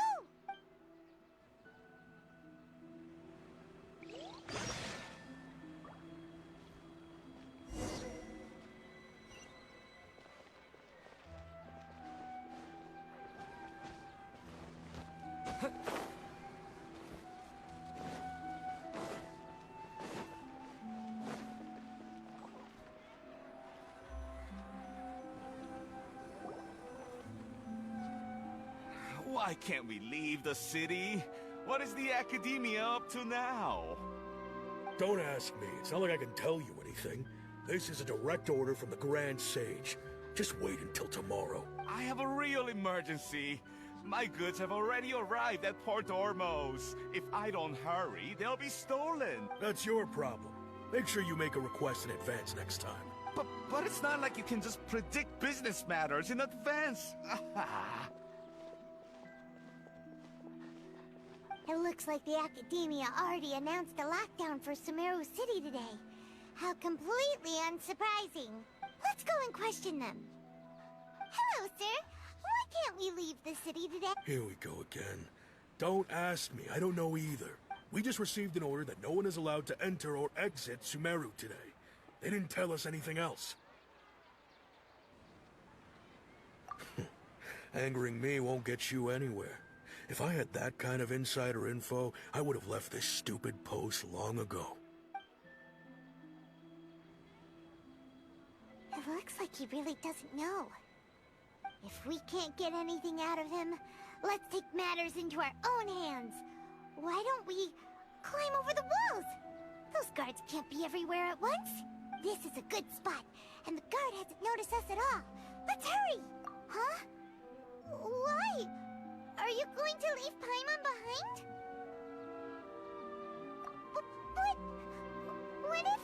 get really weird out there and you get into some trouble, then Paimon won't be able to help you.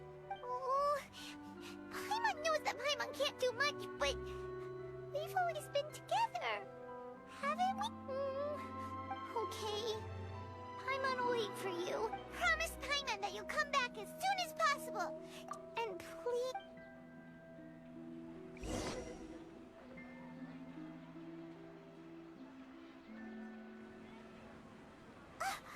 Memories! Traveler!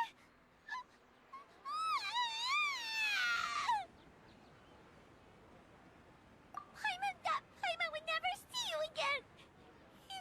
You just disappeared!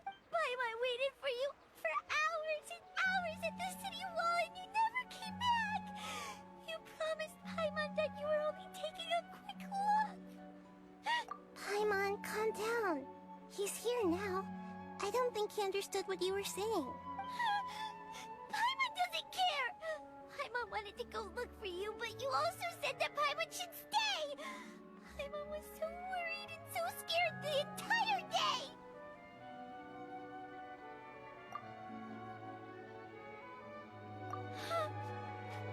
Okay. Paimon will forgive you. The most important thing is that you didn't actually disappear. Oh, Paimon was so scared that you had gone into another world! Okay. Paimon, can you tell us your perspective of what really happened yesterday? I see. Using two people's different perspectives. After that, you left the city. Paimon kept her eyes on you the whole time, but then you... disappeared in an instant.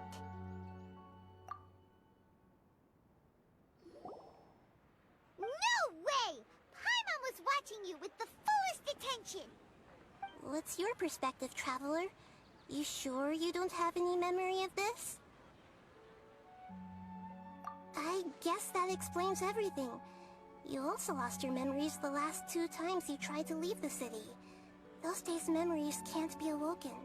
So, if we leave the city, our memories will be completely erased?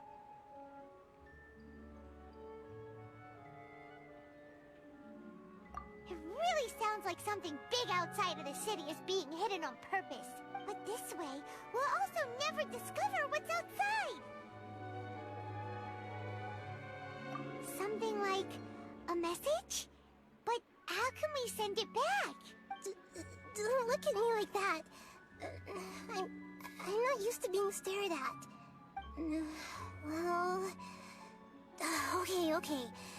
You want something that can pass on messages, right? Give me some time and take care of Dunyarzad for me. Yep! Now we're talking!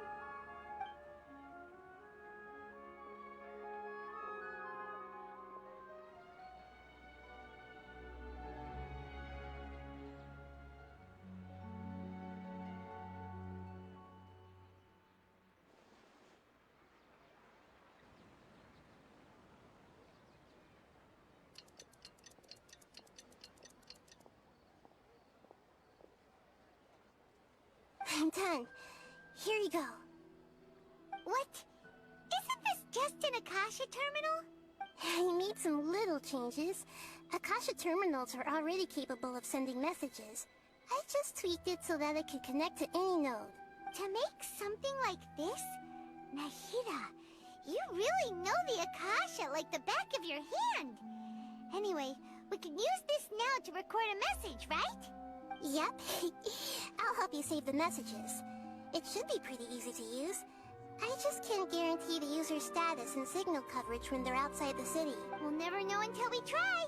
At least we're taking the initiative now. Let's go then. Let's expose those sages. Alright.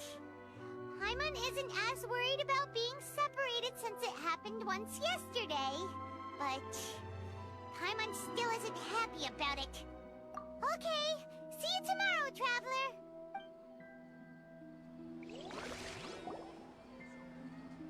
That covers everything that's happened so far. Yes, Although the signal was choppy and had some interference, we still managed to receive 2 messages from you when you were outside. Okay, now that you understand what's going on, let's hear the messages together.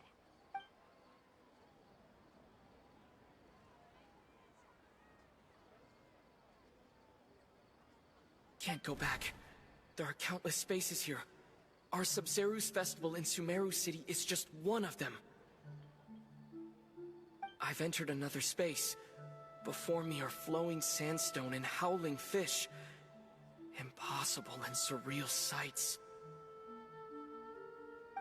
All these spaces are empty except for the occasional ones that contain mute puppets rather than people.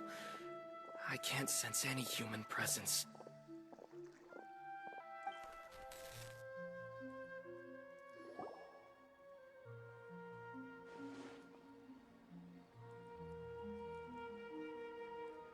That's one heck of an info dump. It sounds like you left the SUMERU City space when you set foot outside of the walls. But everything looked completely normal when Paimon was looking out from the inside. That's unbelievable. And if we take your word for it, the other spaces all had very weird contents. There's another part here. We only received it last night. These spaces have been disappearing one after the other, absorbed by something like a sun in the sky. And now, even the final space has also disappeared. Behind me, a lot of spaces just appeared again from thin air. I get it now! Those spaces are actually...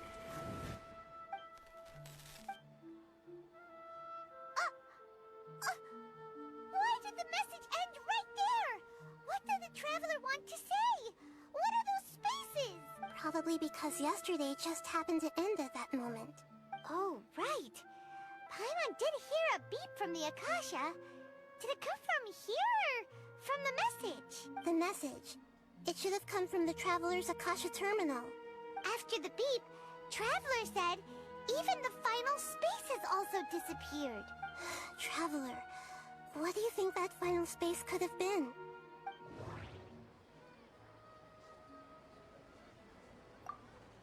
Was that space actually the real world?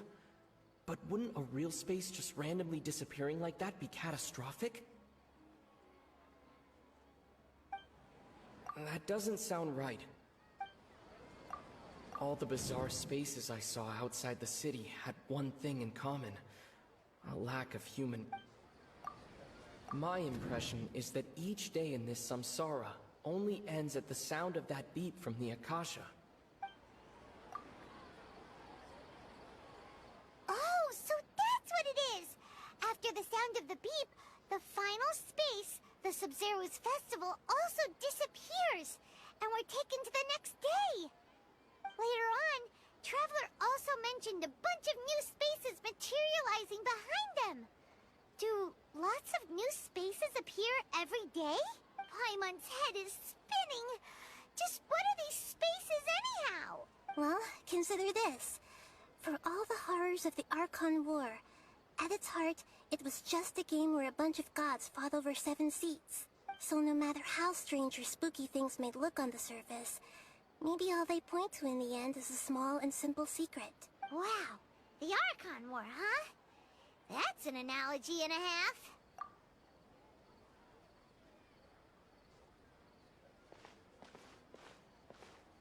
Hey, where are you going?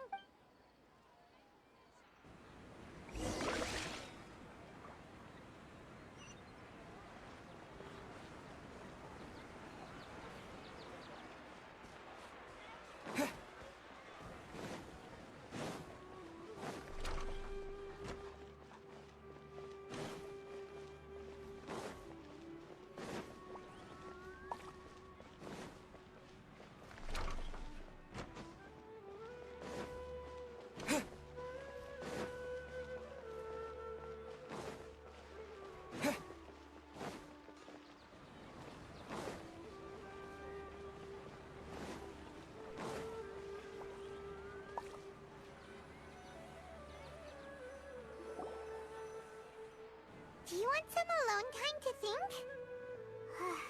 right then, Paimon won't disturb you.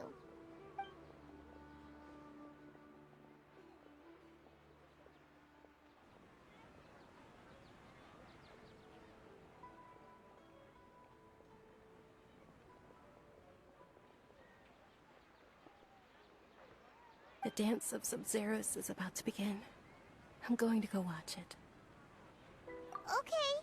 Why don't you go ahead, Dunyarzad? We still have some other stuff to do first. Okay then. See you later. Have you figured it out yet, Traveler? Time is ticking away. Awesome! What is it? Paimon wants to know.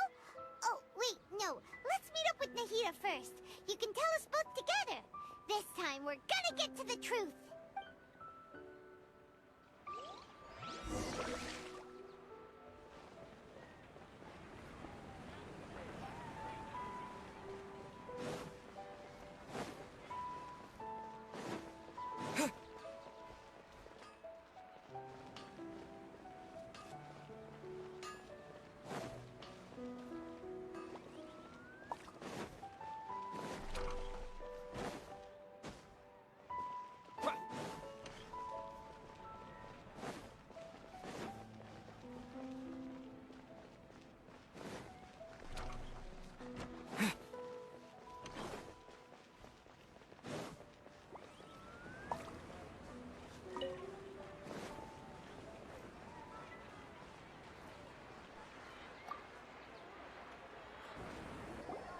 You're back!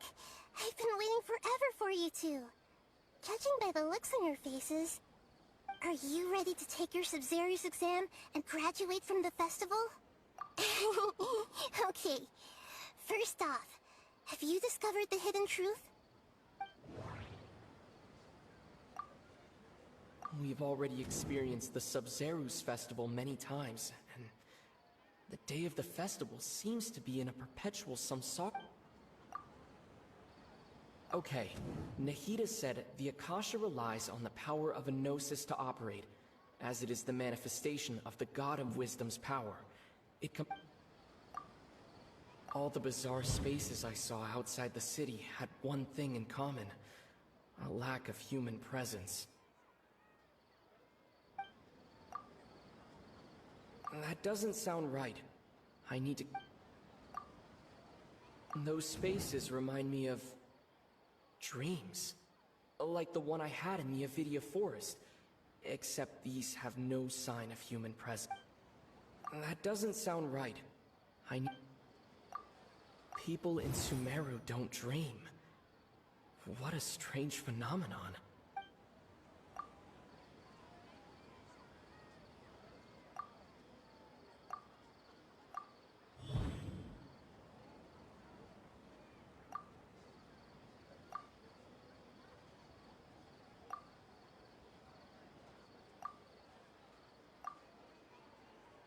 We are all in a dream. It isn't that the people of Sumeru don't dream. Rather, the Akasha is taking their dreams from them.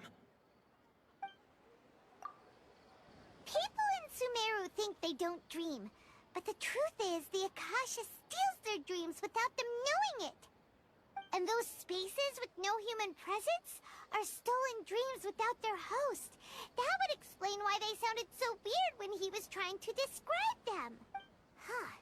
So people in Sumeru do dream after all. In fact, we're all in one big dream together right now. Correct answer. Now, how did you conclude that the Akasha is capable of this?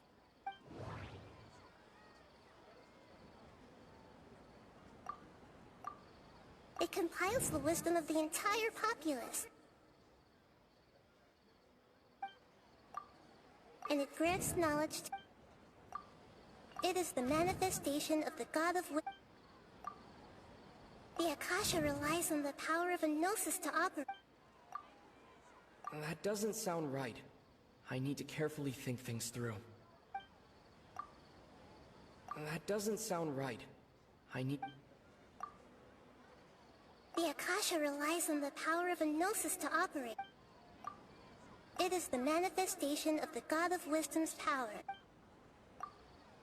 Oh, okay. those dream-controlling creatures in the forest also get their power from the Dendro Archon, right? That would explain why the Akasha has the ability to control people's dreams, too. But is stealing everyone's dreams really how the Akasha compiles their wisdom? Isn't there anything more to it than that? Dreams are fantastical, complex, and full of imagination. People's brains are the most active when they're dreaming. In other words, dreams are rich bundles of human wisdom.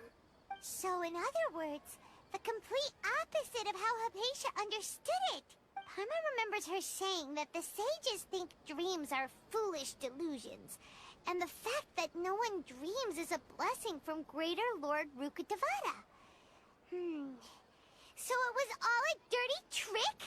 The real story is that the sages from the Academia are using the Akasha to steal people's dreams for their own use, huh? Oh? By the sounds of it, you understand the current situation pretty well. So then, what about the Samsara?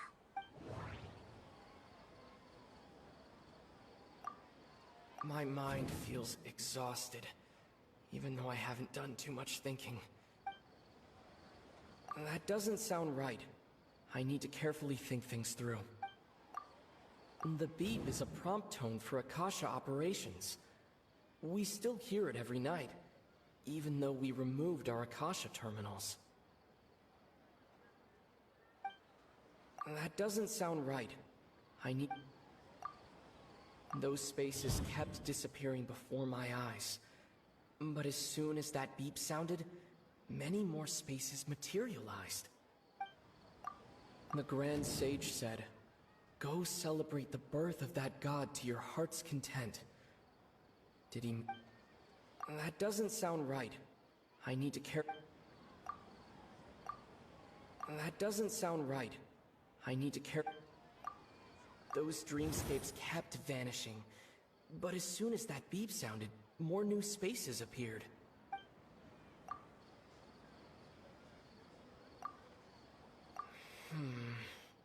I can't...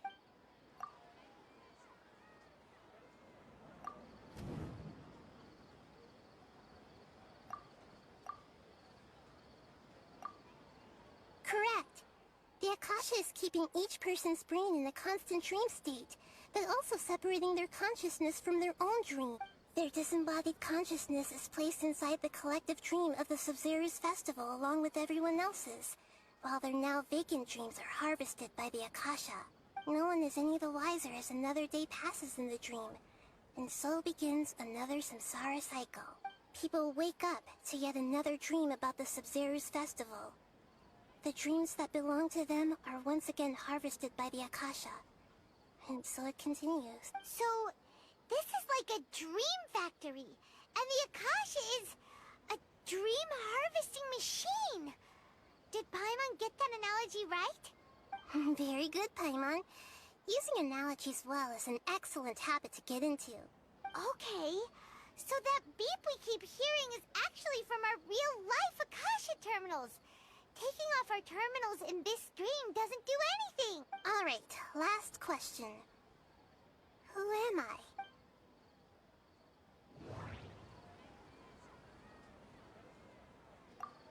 Now that I think about it, wasn't illusions hinting at the sage's deception of Sumeru's people? That doesn't sound right. I need to... Now that I think about it, wasn't illusion... That doesn't sound right. I need to... They say that alchemical divination is the Dendro Archon's divine revelation. So then, if Nahida has referred to... So you noticed. I thought that one would be the hardest question. That's why I put it last. That wasn't hard at all. Even Paimon guessed that. Everything about you is different. We just didn't want to expose you is all. Now that you mention it, Nahida, you've been hinting to us since the very beginning. It's funny. Thinking back to when we were asking all over the place for info about Lesser Lord Kusanali, Paimon didn't expect to meet you like this. Yes, those can wait until we're back in real life. On the other hand, I'd be happy to answer any more questions you have about here and now. You asked me this question before. My answer was, it would literally blow your minds. Now that you know this is all a dream, this answer should hopefully make more sense. Have you heard the saying, don't wake a sleepwalker? Likewise, if someone suddenly had told you all this instead of you learning it on your own, your notion of reality and dream would be thrown into irreversible confusion. I couldn't expose you to that kind of risk. That's why I could only give you very subtle hints and some suggestions. Long story short, I'm really sorry I had to keep you guessing. Firstly, this dream we're in is completely based on reality. People have already experienced this SUMERU's festival, so it would be very difficult for them to find anything that strikes them as surreal. Secondly, you're probably wondering why people don't have any memories from earlier samsara, right? That's because people don't remember their dreams most of the time anyway. And in any case, their actual dreams are being taken away from them by the Akasha. So whenever they wake up in this dream of the SUMERU's festival, they don't remember anything from their previous identical dream.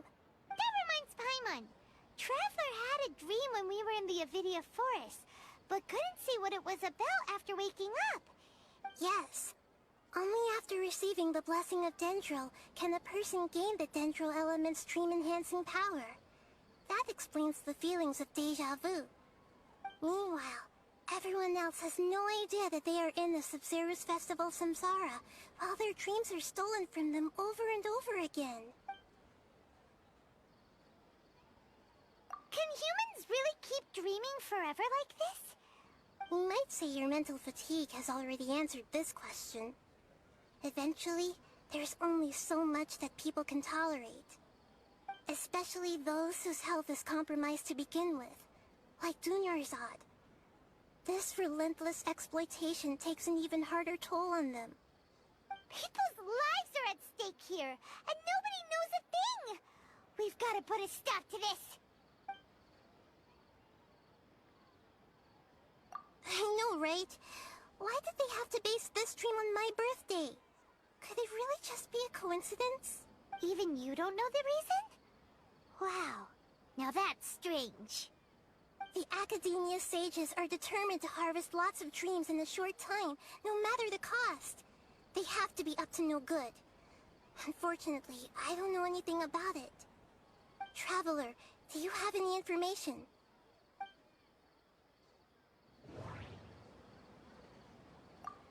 Okay, Nahida said the Akasha relies on the power of a gnosis to operate, as it is the manifestation of the God of Wisdom's power. It compiles the wisdom of the entire populace. That doesn't sound right. I need to carefully think things through. Those spaces remind me of dreams, like the one I had in the Avidia Forest, except these have no sign of human presence. That doesn't sound right. The Grand Sage said, "Go celebrate the birth of that god to your heart's content." Did he... Celebrate the birth of that god? Could it mean...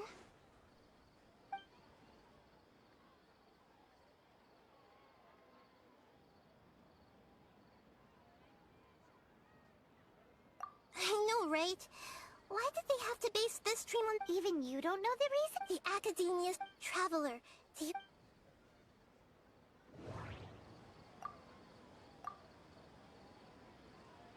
Celebrate the birth of that god? Could it mean...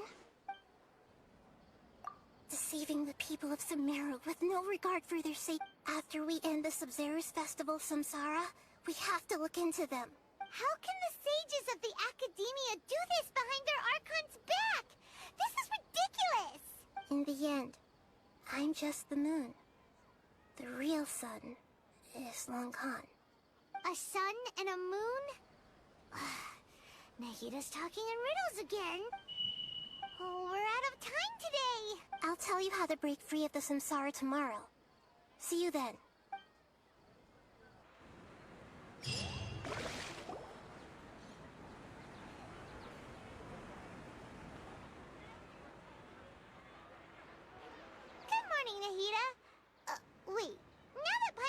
remembers everything.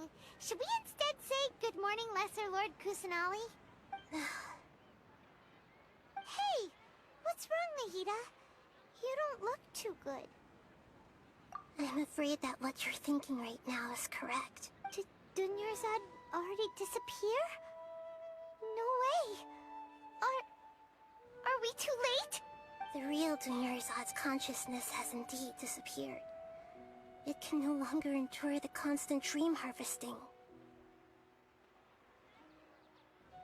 Paimon can't believe it. Wait, so what about that other Dunyarzad? Just what is she? Is she also going to disappear? She's actually something like a puppet, but not completely. The real Dunyarzad's consciousness could no longer keep playing her role in this dream. So another Dunyarzad appeared to replace her in the dream. Just like the grass and the trees, that Dunyarzad is just a building block of the dream that helps to keep it going. But personality-wise, she's nothing like the real Dunyarzad. Puppets are stiff, and can't copy a living person's vitality. After all, they're just there as filler. You know, speaking of which, the old Dunyarzad might not have been too different from a puppet. Dunyarzad truly believed that she met you within her consciousness, and it was you who inspired her. Yes. Back then, her family was overly protective of her. No one cared about her personality or thoughts. It was as if she only lived to stall her Elazar. I just gave her a little wisdom so she could look at life in a new way. So that she could be her own person. But even so, she's still... far from it. I'm still a long way off from being a real Archon. I couldn't even save her. If I were a competent Archon, I wouldn't have let my most faithful follower die at the SUMERU festival with so many regrets. Please don't beat yourself up over it, Nahida. It's the sage's fault, and theirs alone! I'm not beating myself up. All I did was to rationally observe the distance between myself and a real Archon. Don't be like that, Nahida! Even real Archons are still allowed to be sad! To prevent more tragedies like this, we must end the samsara as soon as possible. Great, but how do we do that? Although the SUMERU festival dream is under the Akasha's control, only humans can dream. Even the Akasha is unable to create them. That means this dream belongs to a host who created it. Huh? So, how should we find that person? Well, if this is someone's dream, then everything here must come from deep within their consciousness. Which means, with the power of imagination, they can change anything in this dream. Imagination? What do you mean by that? Imagination means breaking through what you perceive as normal. Like when the server at a tavern brings a plate to you, you'd naturally assume that food is on it. However, if you're the dream's host and you become aware that you're dreaming, when you imagine gold and more on the plate, the dream will respond in kind, and the server really will bring you gold and mora. But right now, our host is unaware that this is a dream. No matter how many times they're served, it will always be food. Find some way to make that person realize that they're dreaming. Usually, once that happens, the person will wake up and the dream samsara will be broken. How are we going to find them, though? If it could be anyone, it'd be like looking for a needle in a haystack. And even if we did find them, how are we supposed to make them realize they're dreaming? After all, like you said, don't wake a sleepwalker. It's extremely difficult, yes. But the only ones who can do it are you two. Remember, everything you've achieved up to this point has all been for the sake of finding the host and ending the samsara. As for me, during this time, I'll be out of town. Out of town? Are you going to that place full of dreams where the Traveler went? Yes. I want to try something. There must still be a small wisp of possibility. Hurry and go. Dreams are supposed to be fantastical, romantic, and full of pleasant surprises. Unnecessary things like this samsara need to end. Paimon's still a little upset that we've come this far only for Dunyarzad to... She was such a good person, with such a simple wish.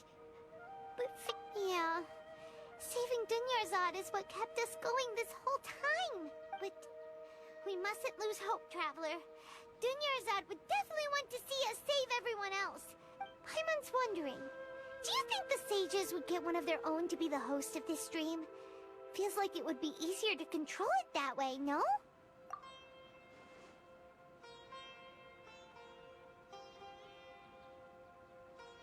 Huh. That's true. Plus, the sages probably weren't counting on there being other factors beyond their control. Like Nahida and so, who do you think the host of the dream is? Oh, that would make sense! Ferris, the Knight of Flowers, is a symbol of the whole SUMERU's festival, right? Pretty core character. Let's go ask him some questions, shall we?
You're back. You left in a hurry last time. Is everything okay? Everything's fine. Just, it's a little hard to explain. An experiment? That came out of nowhere. I'm listening, though. Could you make a wish? You want me to make a wish? Is that a new Sub-Zero's festival tradition or something? Less questions, more wishing! Okay. My wish. Okay. I'm a little nervous saying this out loud, but I want Miss Dunyarzad to be happy. Oh. I noticed earlier that she looked a bit down, and she wasn't really talking to anyone. She just doesn't seem like herself. She's always so gentle and kind, and all the kids love her. I've also wondered if the reason she asked me to be Fairest Knight of Flowers is because I'm special to her, or something. So, you have a crush on Dunyarzad? Oh, is it that obvious? After what I just said, I guess it is. When she placed the hat of the Knight of Flowers onto my head, she said to me, I want everyone to have a happy Sub-Zero's festival. What she didn't realize was that I'm not that interested in how everyone else feels. In that moment, I just wanted to be her Knight of Flowers for the rest of my life. 50 years, 100 years, I'll serve her till the end of time. Okay, yeah, that was a bit much. Felt like the right moment to get it off my chest, but that was pretty embarrassing. Okay, I'm ready to make my wish. I would like Miss Dunyarzad to appear in front of me right now with a smile on her face. Here goes. Please come true. I'm gonna open my eyes. Oh, you're... What? Fucky? Sorry, but only one portion of Yelda candies per person. Back home you go. Nice try, you two. Anyway, never mind. I don't need to see her appear right in front of me. As long as she's happy. Guess he isn't the host of this stream after all. Should have expected it wouldn't be this easy.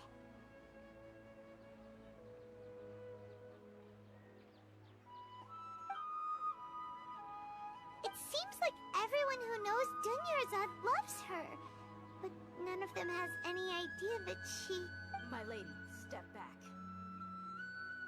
That sounds like Dia! Oh, right. This is when Dunyarzad bumps into the kidnappers. Huh? But Dia can handle them. Hey, Traveler!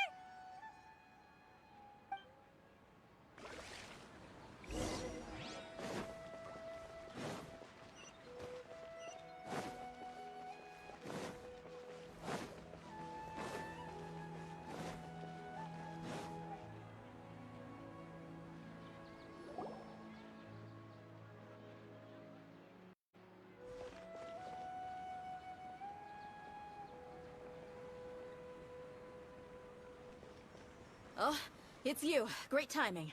Please take... Hey, this is my job. The homie Yannis pay me, not you. You... Fine, alright. Knock yourself out. Why are you so worked up anyway? It's not like I don't trust your fighting skill. Anyway, watch yourself.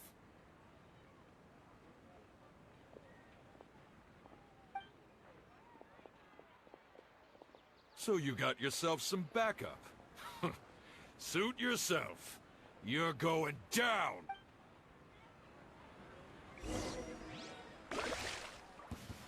That's close enough. Scatter! Today. Coward! Nowhere to hide. Speed of light. I'll be back. Propagate!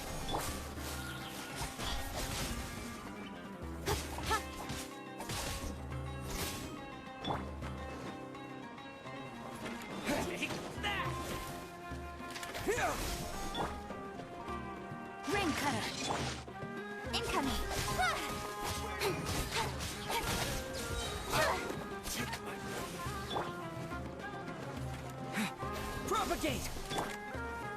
of light!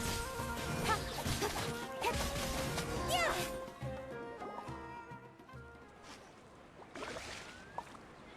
Traveler, were you just taking your anger out on those guys? You and Nahida both. Dunyarzad wouldn't want to see you two like this. Oh, and speaking of her, Paimon just remembered something. Remember how during the first Sub-Zero's festival, before the Samsara started, we came here with Dunyarzad because she wanted to pick something up? She said it was because she had forgotten something. Okay, so Paimon's memory is working so far. Anyway, Paimon also remembers that she is staying somewhere around here. She pointed it out to us the night before the Sub-Zero's festival. Yeah, even if it's only a tiny clue, it'll probably still help us more than this needle in a haystack search. This is the place. It's rude to enter other people's spaces without permission, but desperate times call for desperate measures. Hey, the windows are unlocked. Okay, Paimon's gonna take a peek inside.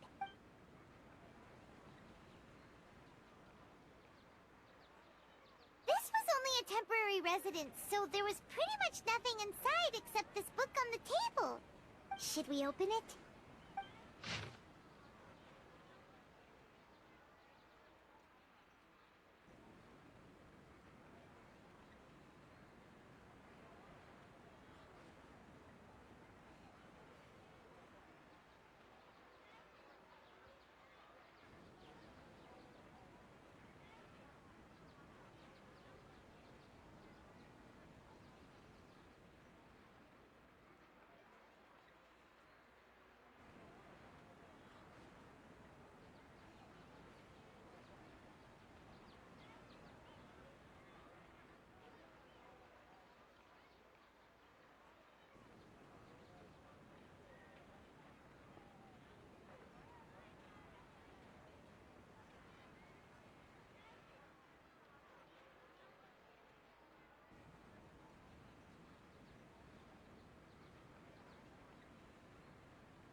Wow. Dunyarzad wrote all of this. Sounds like she was always thinking of us even while we were away. Even though she was also busy preparing for the Sub-Zero's festival and had all her health problems to worry about. She must have wanted to give this to us as a gift on the day of the Sub-Zero's festival, right? If we hadn't found this book, we never would have known. But now that we know, we can't even thank her. Hey! Where are you off to now?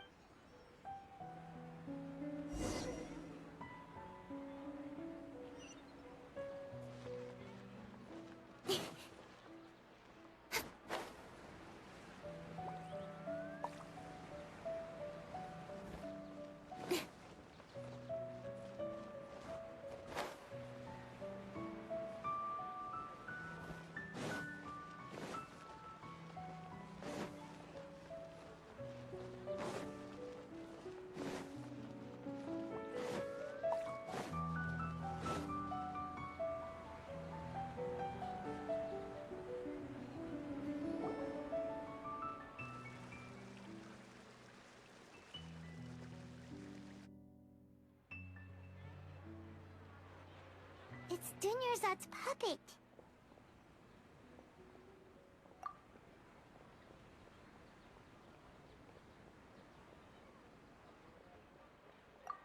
Traveler? You must be exhausted. Come to think of it, we've been stuck in this place for a really, really long time. Heck, even the last time we were chatting happily with Dunyarzad feels like an eternity ago.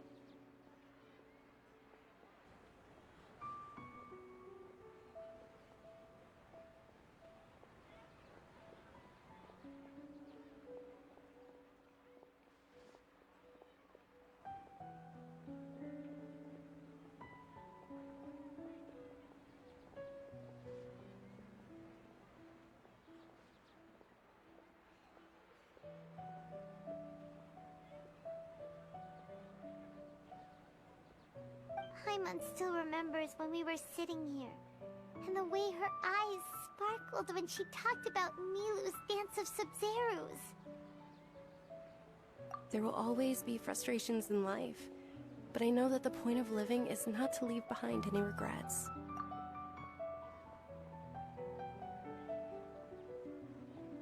That was what the real Dunyarzad said, wasn't it? Does that mean... Yes, Traveler. What is it? Oh, so she's still just a puppet. But just now, how come... What? Where are we going this time?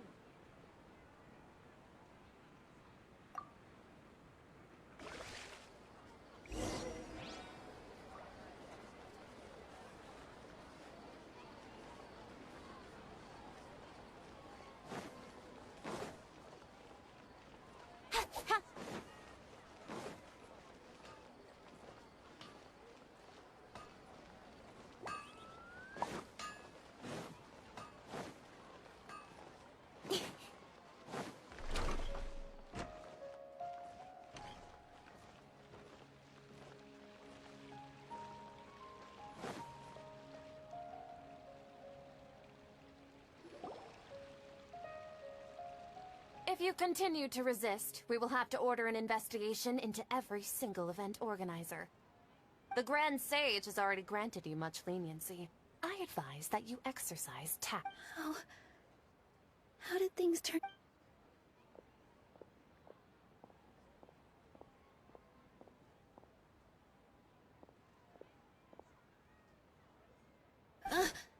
Traveler? You don't have to get involved. He's a sage from the Academia. I don't want to drag you into this. Traveler? Traveler? What the heck are you doing? If you get arrested by the Academia, that's another day gone to waste!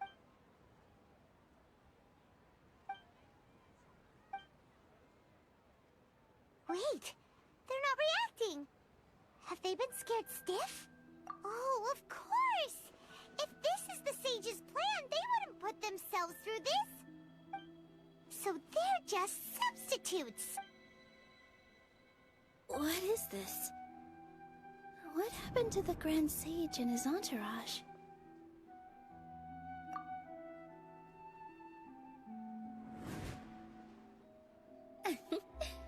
Like I said, they symbolize the goddess of flowers. It's just a shame that all the real Patisaras went extinct after her death. Yes. The Greater Lord brought forth new Patisaras in memory of the goddess of flowers.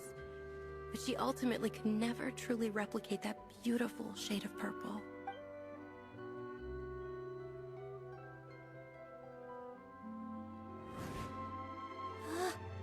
That beautiful shade of purple. Aren't these flowers real Patisaras? Just like the ones from the legend? I didn't even notice. Dunyarzad, did you find these? But didn't you just say all the real flowers went extinct after the goddess of flowers passed away? So, how? Yeah. What's going on here? Huh? You guys are acting weird. But okay,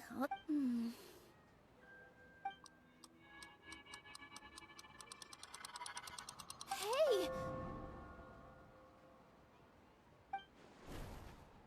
They disappeared! So Nilu's the host! What a surprise! Purple Patisaras don't exist in the real world anymore! But in Nilu's subconscious, they can appear as decorations on the stage! It's just like the example Nahida told us. People assumed there will be food on a plate, and Nilu assumed there would be real Patisaras in the flower pots. So when you saw the flowers, you instantly knew it was Nilu? But if we want to end the samsara, we need the host to become aware that they're dreaming. How should we make Nilu realize that? Am I dreaming? Huh? So I'm right. Is this Lesser Lord Kusanali responding to our celebration of the Sub-Zerus festival? Wrong guess, but you aren't completely wrong either. The point is, what made you think this is a dream? As far as you know, people in Sumeru don't dream, right? Yeah, but have you heard the tale of the first sage? To prevent a calamity, he went on a journey to find the Dendro Archon. Ooh, sounds familiar. Dinyarzad told us a story like that when we first arrived in Sumeru City. So, it was about the first sage, huh? Yep, but in the part you heard, he hadn't become the first sage yet. There's more to the story. His piety and wisdom were acknowledged by the Dendro Archon, and she finally gave her blessing to him. All kinds of spectacular scenes appeared in front of the first sage, as if all the knowledge in the world was being painted onto a canvas right before him. He was captivated. After who knows how long, he mastered all the knowledge he could comprehend. Afterward, he said to the Dendro Archon, "I miss my parents, my wife, and my children. I've been away from home for far too long. They must be worried." The Dendro Archon smiled. The next second, the sage found himself lying in his bed, as if he had just woken up from a dream. His wife, lying next to him, said, "You're off to search for the Dendro Archon today, aren't you? Have a safe journey, my love." In the end, the first sage took care of many disasters in Sumeru City, and founded the Academia. What a happy ending. So, the first sage was dreaming ever since the beginning of the story? He never went on his journey? Yes, but his faith and determination were conveyed to the Dendro Archon, so she blessed him in the form of a dream. Paimon understands where you're coming from now. That's a really interesting connection. But we really gotta wake up soon, like the sage in the story! I see. Well, it just so happens that today's Sub-Zero's festival is almost over too.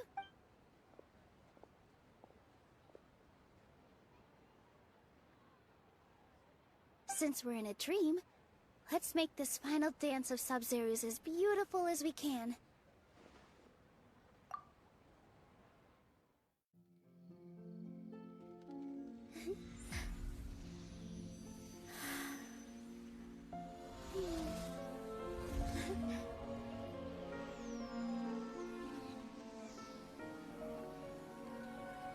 The wait is over, everyone. I dedicate this to our god, the Dance of Sub-Zero's.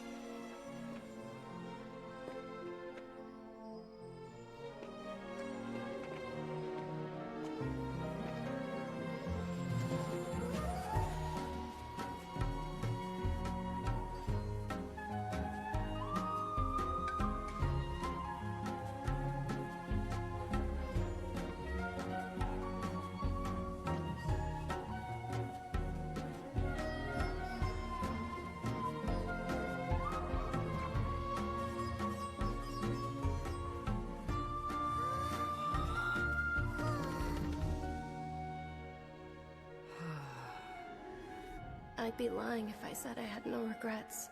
I would have loved to see Milu's dance.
Good morning, traveler. Oh, Paimon feels like she's been asleep for the longest time. Paimon's head feels super heavy. Did we oversleep? Do you even remember going to sleep last night? Paimon thinks it was after the Sub-Zero's festival. The Sub-Zero's festival! Have we finally escaped from the Sub-Zero Samsara? Quick! Take off your Akasha terminal!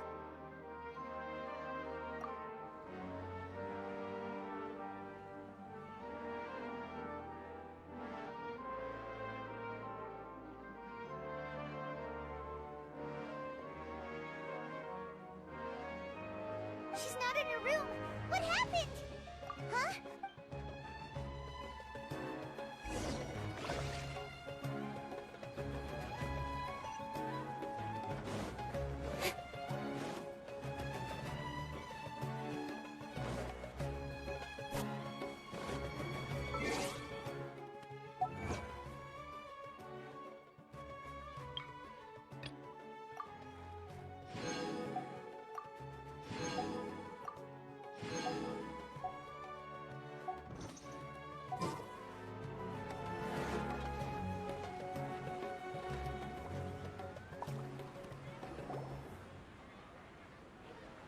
Well done, Traveler and Paimon.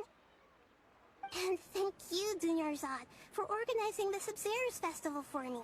I'm sorry, who are... Dunyarzad! You're okay! Oh, don't scare us like that! Oh, Traveler Paimon. I have something amazing to tell you. I just had a dream. And I saw Nilou performing the dance of Sub-Zeros.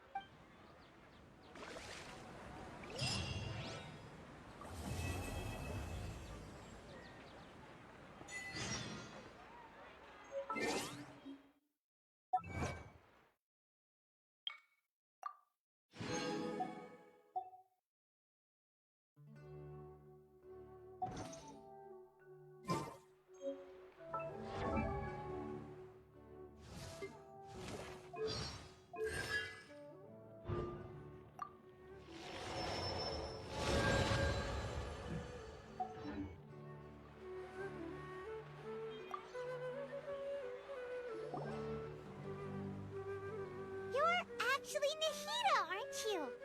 Paimon felt like Catherine was acting weird when we met at the Sub-Zero's festival. And... Dunyarzad, did you save her? It's a really long story. We shouldn't disturb her. Her consciousness is still weakened. Let's chat somewhere else. How about by the Traveler's favorite bench?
Talk about Dunyarzad first. It's such a relief that she's alright. After we parted on the last day of the Sub-Zero's festival, I left the city and saw what the traveler had described. Among the countless dreams, I found one that was growing fainter and fainter. This proved my suspicion. Once Dunyarzad could no longer bear the Akasha harvesting her dreams, her consciousness began to dissipate. But this also meant it escaped the Akasha's control. Such a small fragment of consciousness can't last for very long, though. It will return to its original dream, where both will gradually fade until they completely disappear. I used all the power I had to keep her dying dream alive as long as possible, but it still wouldn't have lasted for much longer if it hadn't been for you two breaking the samsara. So it looks like we did manage to save Dunyarzad in the end. Not a moment too soon.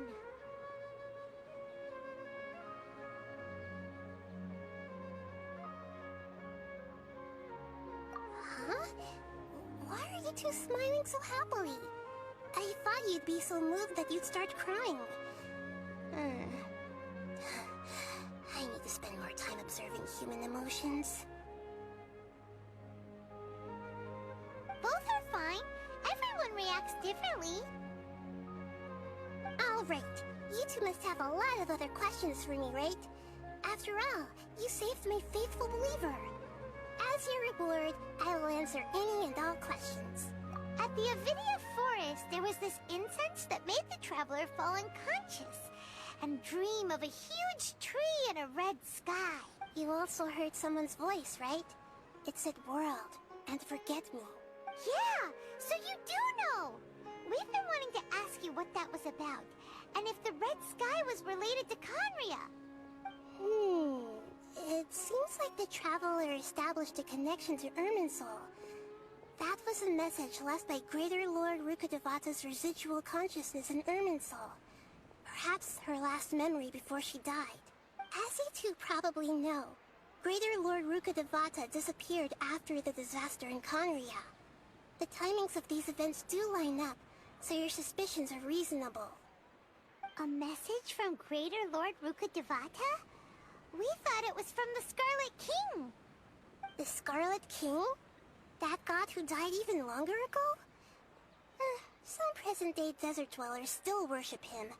You probably just heard some of their conspiracies. Okay, so what does the message mean? I still haven't managed to decipher it. Even the Akasha isn't currently capable of doing that. Greater Lord Rukkhadevata's residual consciousness in Irminsul seems to be contaminated with something that has a very dangerous aura to it. Many devoted scholars go mad as soon as they connect their consciousness. I've warned the Academia about this many times, but people still keep falling victim to it. But I believe this is the key to saving Irminsul. That's why I've kept trying to decipher it. So the tree in the vision was Irminsul? Oh, Tighnari also said that Irminsul is sick! Is it because of the contaminated consciousness? But even if you can't figure out what that vision was all about, it seems like our search for you was all in vain.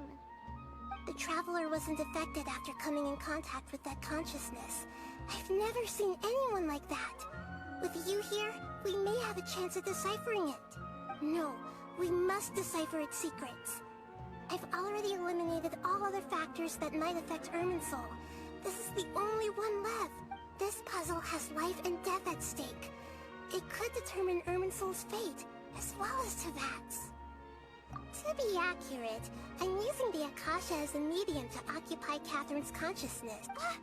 How did you do that? Poor Catherine. Does this mean you can also occupy other people's consciousnesses? Theoretically, I can enter anyone's mind as long as they're wearing their Akasha terminal. The Akasha is the legacy of Greater Lord Rukkhadevata. As Lesser Lord Kusanali and the first Akasha terminal, my consciousness has always been linked to the Akasha. I've always respected my people's free will, so I've never actually occupied their consciousness. When necessary, I just borrow this bionic Snezhnayan puppet. Hold on. Did we just learn some deep, dark secret? So Catherine is... No wonder Paimon felt something was off about her. What about your own body? Why do you need to borrow other people's? Don't you live in the sanctuary of Surasthana? That story begins a long time ago. After Greater Lord Rukkhadevata disappeared, the sages found my newly born self and took me back to Sumeru. At that time, I was young and weak. The sages kept me in the sanctuary of Surasthana, ostensibly for the sake of protecting me. But I've hardly heard from them since. However, I do understand that they had hoped to find Greater Lord Rukkhadevata instead of me, a symbol of her passing. So, the sages basically put their new Archon under house arrest? How dare they! Why don't you teach them a lesson, Nahida? In some ways, they aren't wrong. Greater Lord Rukkhadevata was omniscient and omnipotent. Even after her death, the Akasha is still empowering this nation. And I'm still really far away from being able to call myself the God of Wisdom. Moreover, the Academia is also more proficient at governing this country. My existence has little meaning. Yeah, you got a lot of believers. Just look at the Sub-Zero's festival. Everyone who showed up truly loves you. Thank you for the kind words. But I honestly don't need physical freedom as long as I can connect my consciousness to the Akasha. Trying to find a way to save Irminsul is my life's mission and top priority. I will work on that, and try to live up to being a deity in the meantime. Every once in a while, I will also take up the duties of the God of Wisdom and enlighten a lost soul here and there. Doing all that should be enough.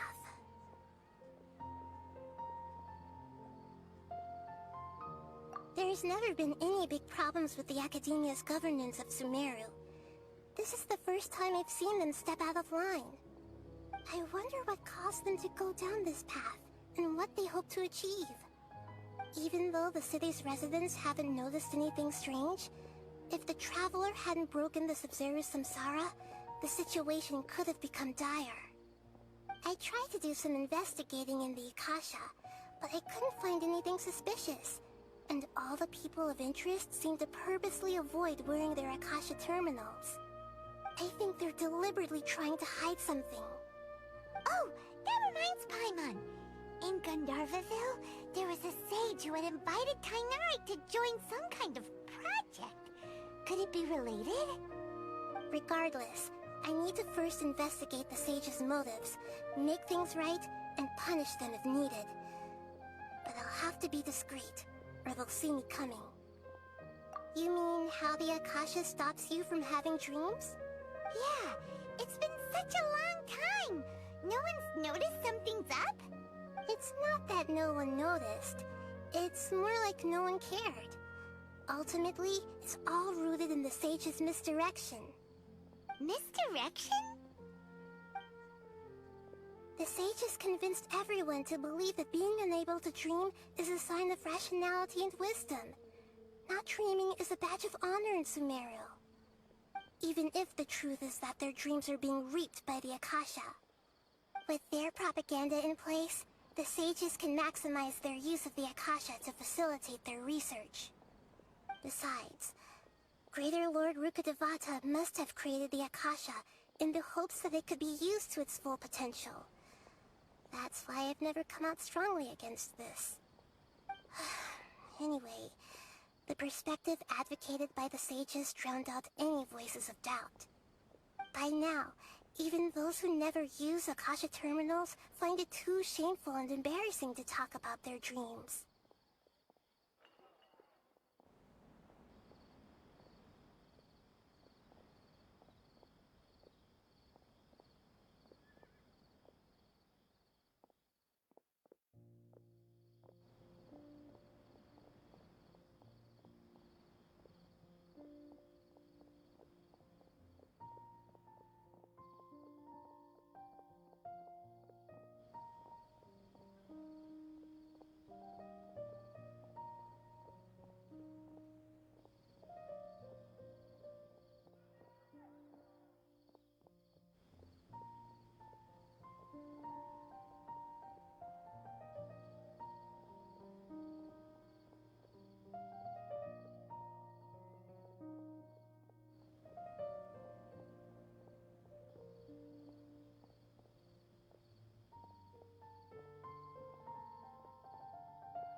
You mean how the Akasha stops you from having dreams? Yeah, it's been such a... It's not that mystery. The sages convinced everyone to believe that being unable to dream is a sign of rationality and wisdom. Not dreaming is a badge of honor in Sumeru, even if the truth is that their dreams are being reaped by the Akasha. With their propaganda in place, the sages can maximize their use of the Akasha to facilitate their research. Besides, Greater Lord Rukkhadevata must have created the Akasha in the hopes that it could be used to its full potential. That's why I've never come out strongly against this. Anyway, the perspective advocated by the sages drowned out any voices of doubt. By now, even those who never use Akasha terminals find it too shameful and embarrassing to talk about their dreams. Got it. I hope my answers were satisfactory, seekers of knowledge. To be honest, maintaining Dunyarzad's fading dream took a lot of mental energy. I think I may need to rest for a while. Oh, and you don't need to worry too much about the sages' activities for now. The Akasha won't be able to conduct another project on the scale of the SUMERU Samsara in the immediate future. Go and get some sleep. Leave everything to us. What a relief. This is truly the most exhausting birthday I've ever had. Traveler? Paimon? Why am I here? Do either of you know? Maybe you were sleepwalking. You know you can't wake up a sleepwalker. We happened to walk by, so we thought we'd wait for you to wake up. I see. Huh. I should visit my maintenance personnel sometime. Oh, I'm fine. I better go. Thank you.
Follow my lead!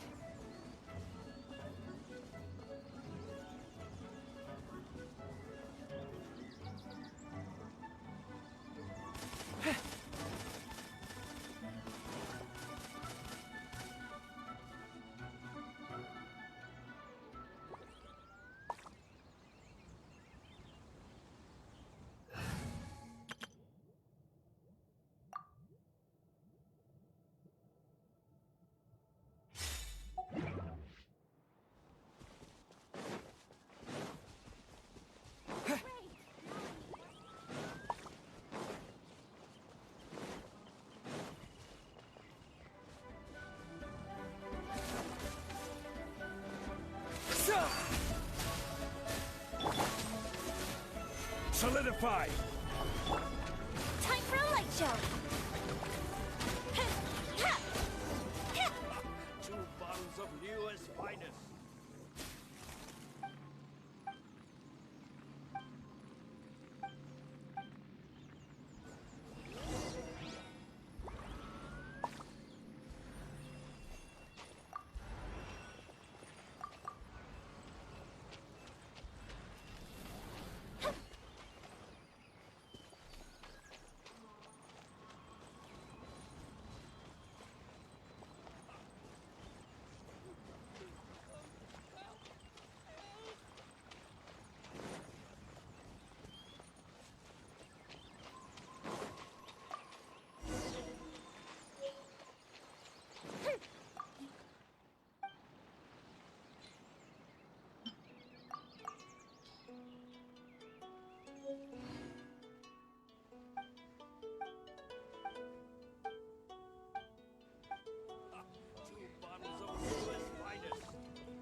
we've got nothing else to do, why don't I tell you a story?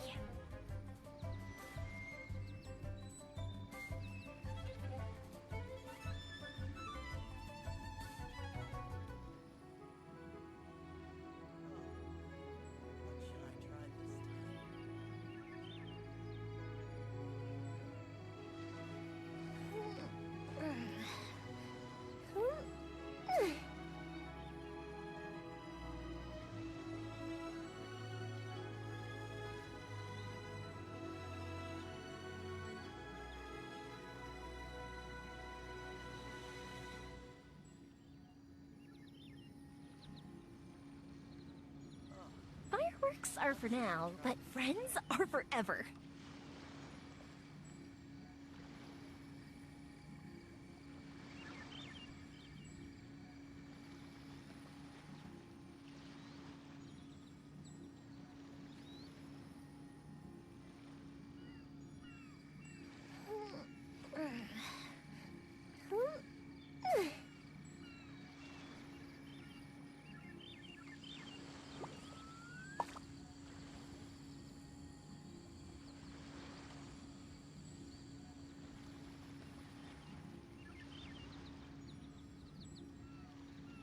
Have you ever kept goldfish as pets? They're very cute.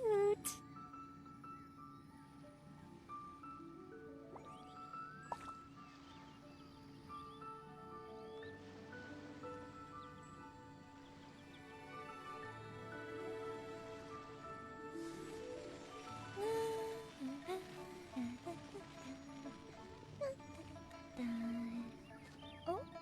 Oh.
What should I try this time?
Think you can bully me? Rain outlines your fate. Know my sword!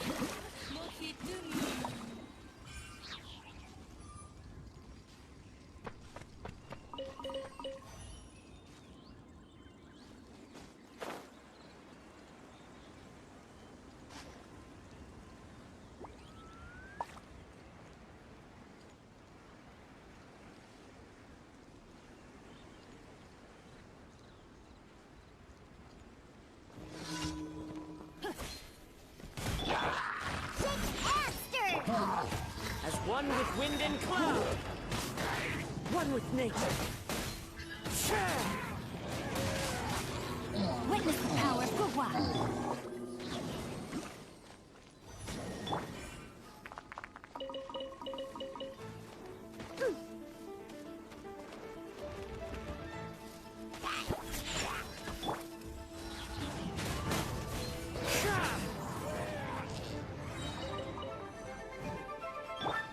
Rain outlines your fate.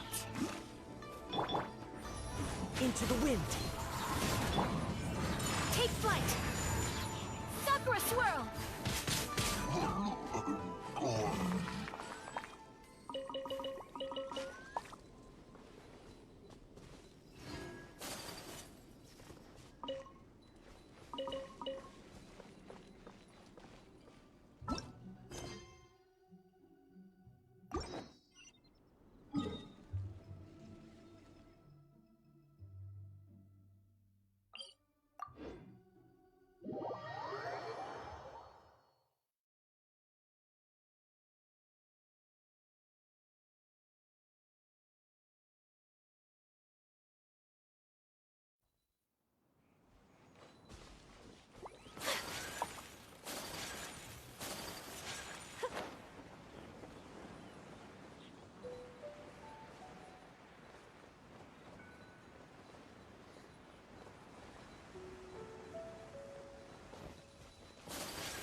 Know my sword! Rain cutter!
Think you can bully me?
of nature.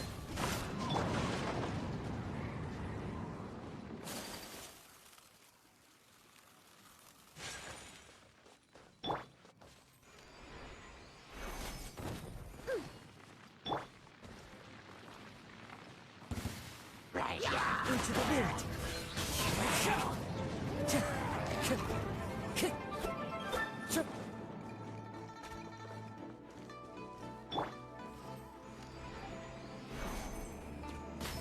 Got me that time.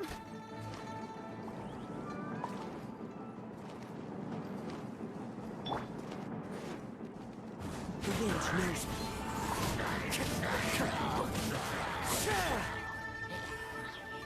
My apologies.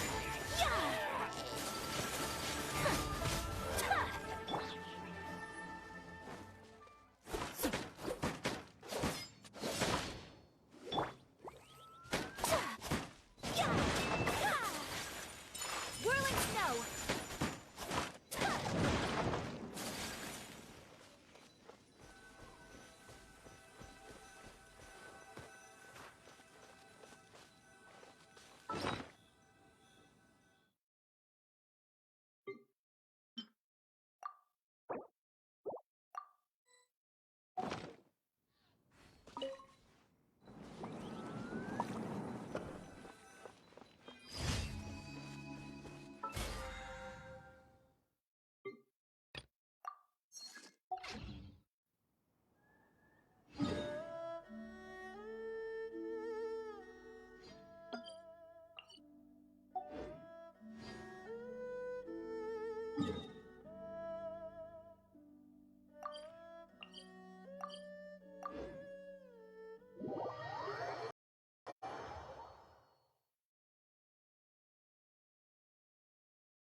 Thank you for coming.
welcome here. One with nature.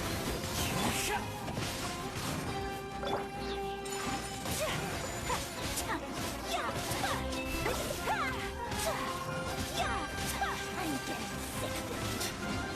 Test my patience. Think you can bully me? The wind knows me. Kamisato art! Sumetsu! We'll meet again.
You are not welcome here.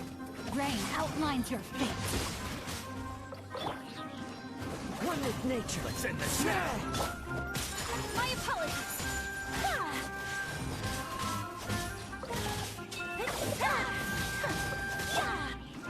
Think you can bully me? I'm getting All the moons. Adorn my night. The wind knows me.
You are not welcome here.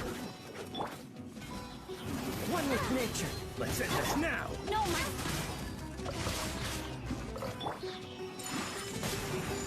Sakura swirl!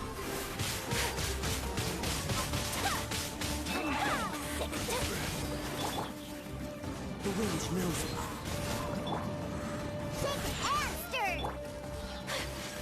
Take flight!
Bully me! Scratch that! Clouds high. The birds come! Into the wind. Witness the power of Gugwa. Embrace the ice! My apologies!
The wind knows me. Let's end this now! No, my... Whirling snow! Sakura swirl! Rain outlines your fate. Patience. Rim cutter! Into the wind. As one with wind and cloud.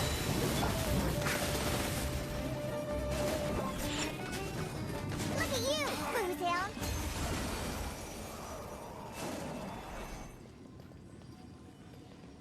Ha! I'm here. Let's go, let's go!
There are so many local specialties in Sumeru.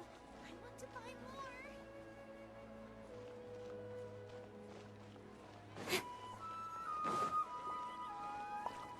Don't you think my craftsmanship deserves a higher price?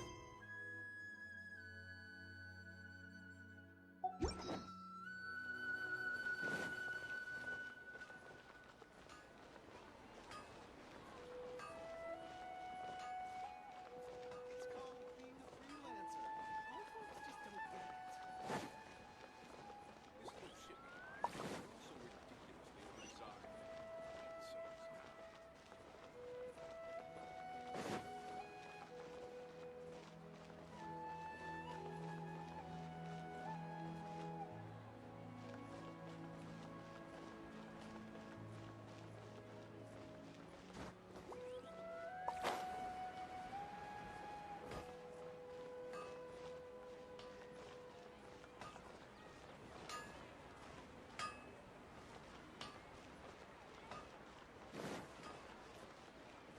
Why isn't it working? I get it.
wonder when I'll...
Traveler, wake up!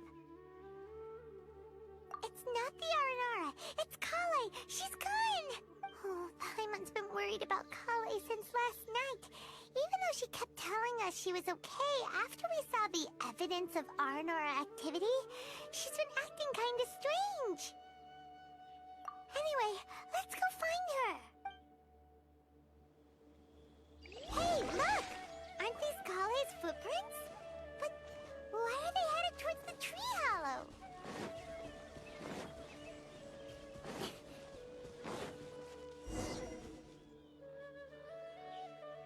So Kale came back here alone. Is she waiting for the Aranara to show up? And I thought this was a place nobody knew about. I never thought Tanja would find it, or that I would run into the Traveler and Paimon. If I'd known, I would have just told the tree hollow instead of writing it down. There must be another way to practice my handwriting. Now I've created a whole new problem for myself. What do I do now? Dress up as an Aranara? Oh, no, that won't work. I should be writing something that an Aranara would never say, so that Tanja won't mistake me for one of them. But what should I write? Oh, I've got it! There's no way Tanja could see this as the work of an Aranara. So the evidence of Aranara activity we saw during the day was actually evidence of Kale's activity. But why didn't she just tell Tanja? Oh, right!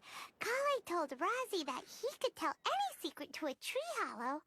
Must be because that's what she does, and now she even writes it down. Yeah, you're right. We'll keep her secret for her. Oh, looks like she's almost done writing. Let's head back.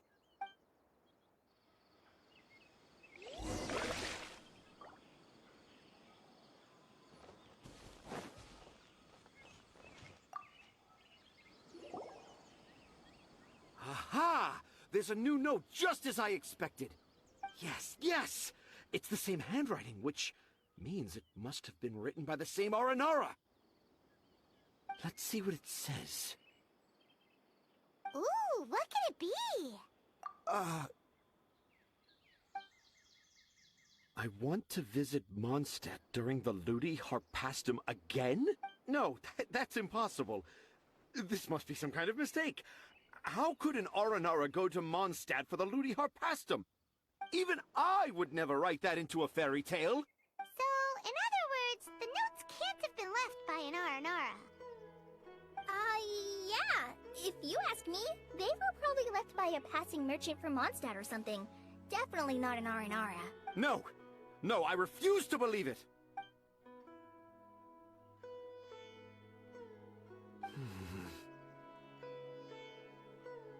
I can't. What do you mean you can't? It's not like it'll take you a huge amount of effort. You've written so many stories beloved by the children. I'm sure you can help create carvings that are just as successful.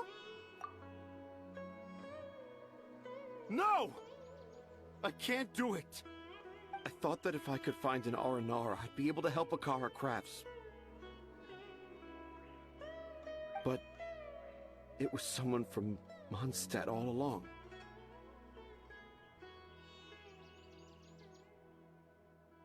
But you've managed to write all those stories without ever having seen a real Aranara, right? What makes this so different?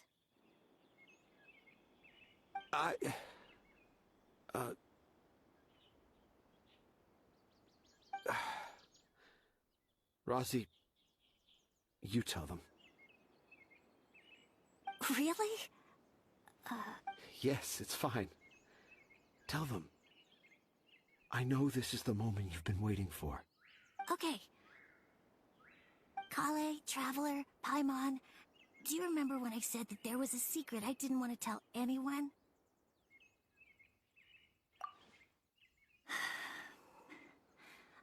I didn't want to tell anyone the secret, but it made me feel very sad and also turned Dad into a completely different person.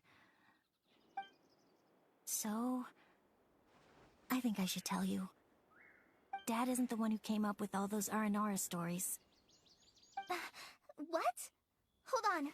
So if Uncle Tanja wasn't the author, then who was it? It was me. Dad's been telling stories in Port Ormos for as long as I can remember. I always got to listen to all his new stories. Every night, Dad would give me a Zaytun peach for dinner, and I'd eat it while he told his stories.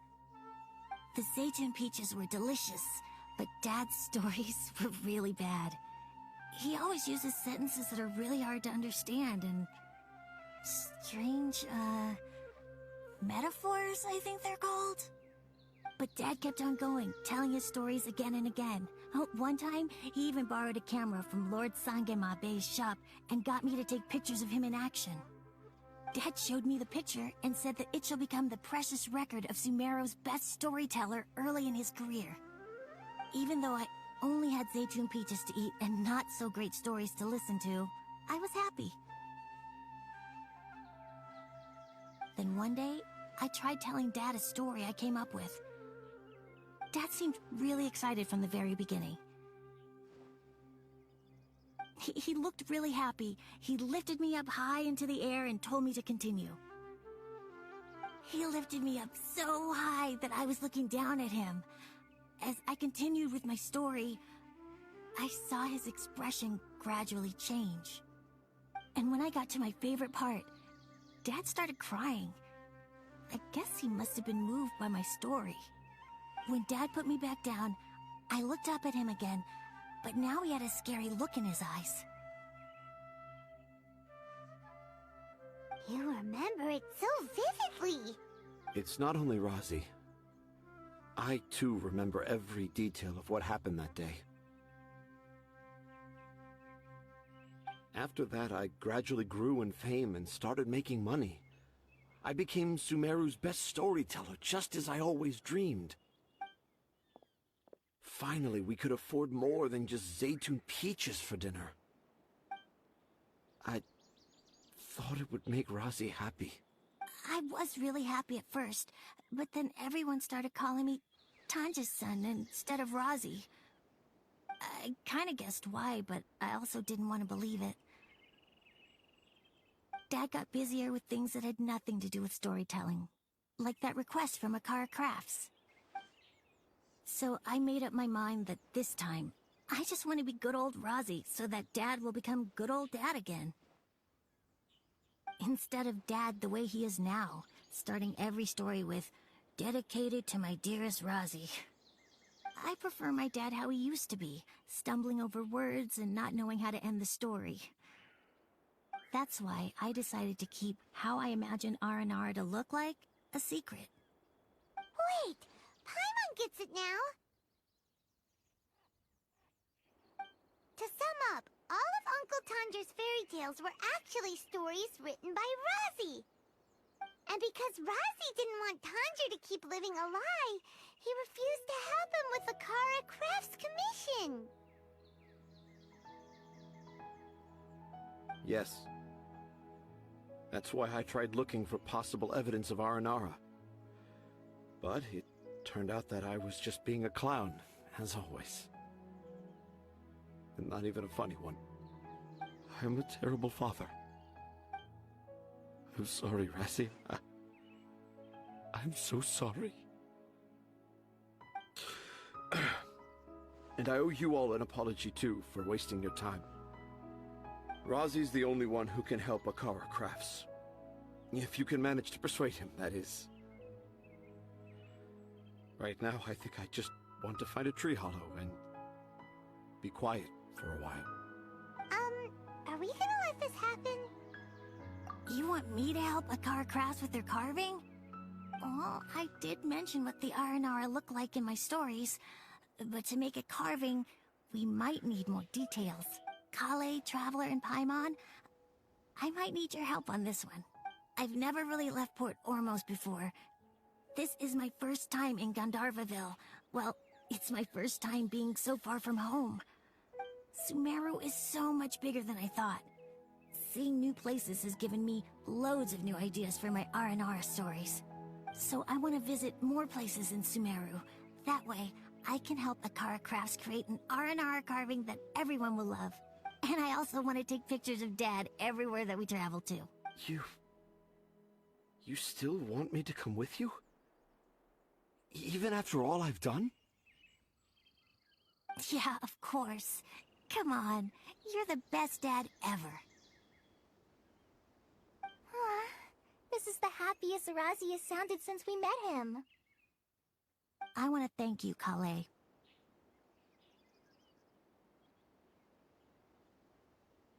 Huh? Me? I didn't do anything to help.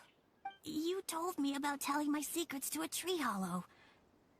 Even though I didn't have the time to find a tree hollow, telling everyone my secret made me feel so much better. Yeah. It's hard to keep too many secrets. And there's no need to hide our mistakes from others all the time. I made a lot of mistakes back in Mondstadt. But when I look back on them, it all feels more like a new beginning. I'm sure this experience will be the same for Tanja. Yes. I'll do my best to become a good father again. Wait. Did you just say you've been to Mondstadt? I just passed by once. Never mind that. Come on now. Akara Crafts is waiting for us. Let's go, Rozzy. Grab that camera and see what hidden inspiration you can discover along the way. Okay, let's go. Come on, Dad. Rozzy, slow down and watch your step.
on, enough procrastinating. Let's go.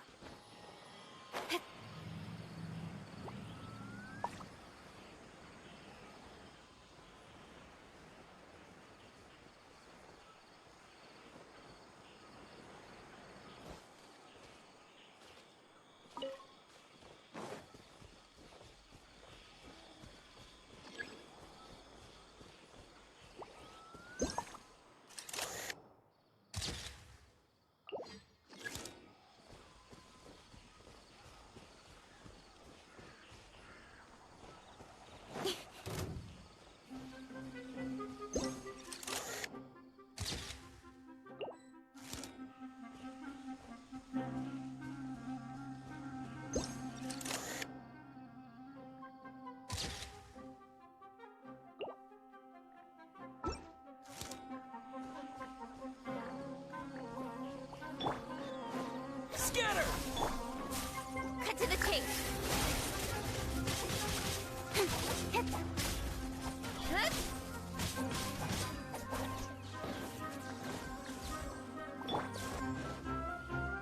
Propagate! Speed of light.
Incoming!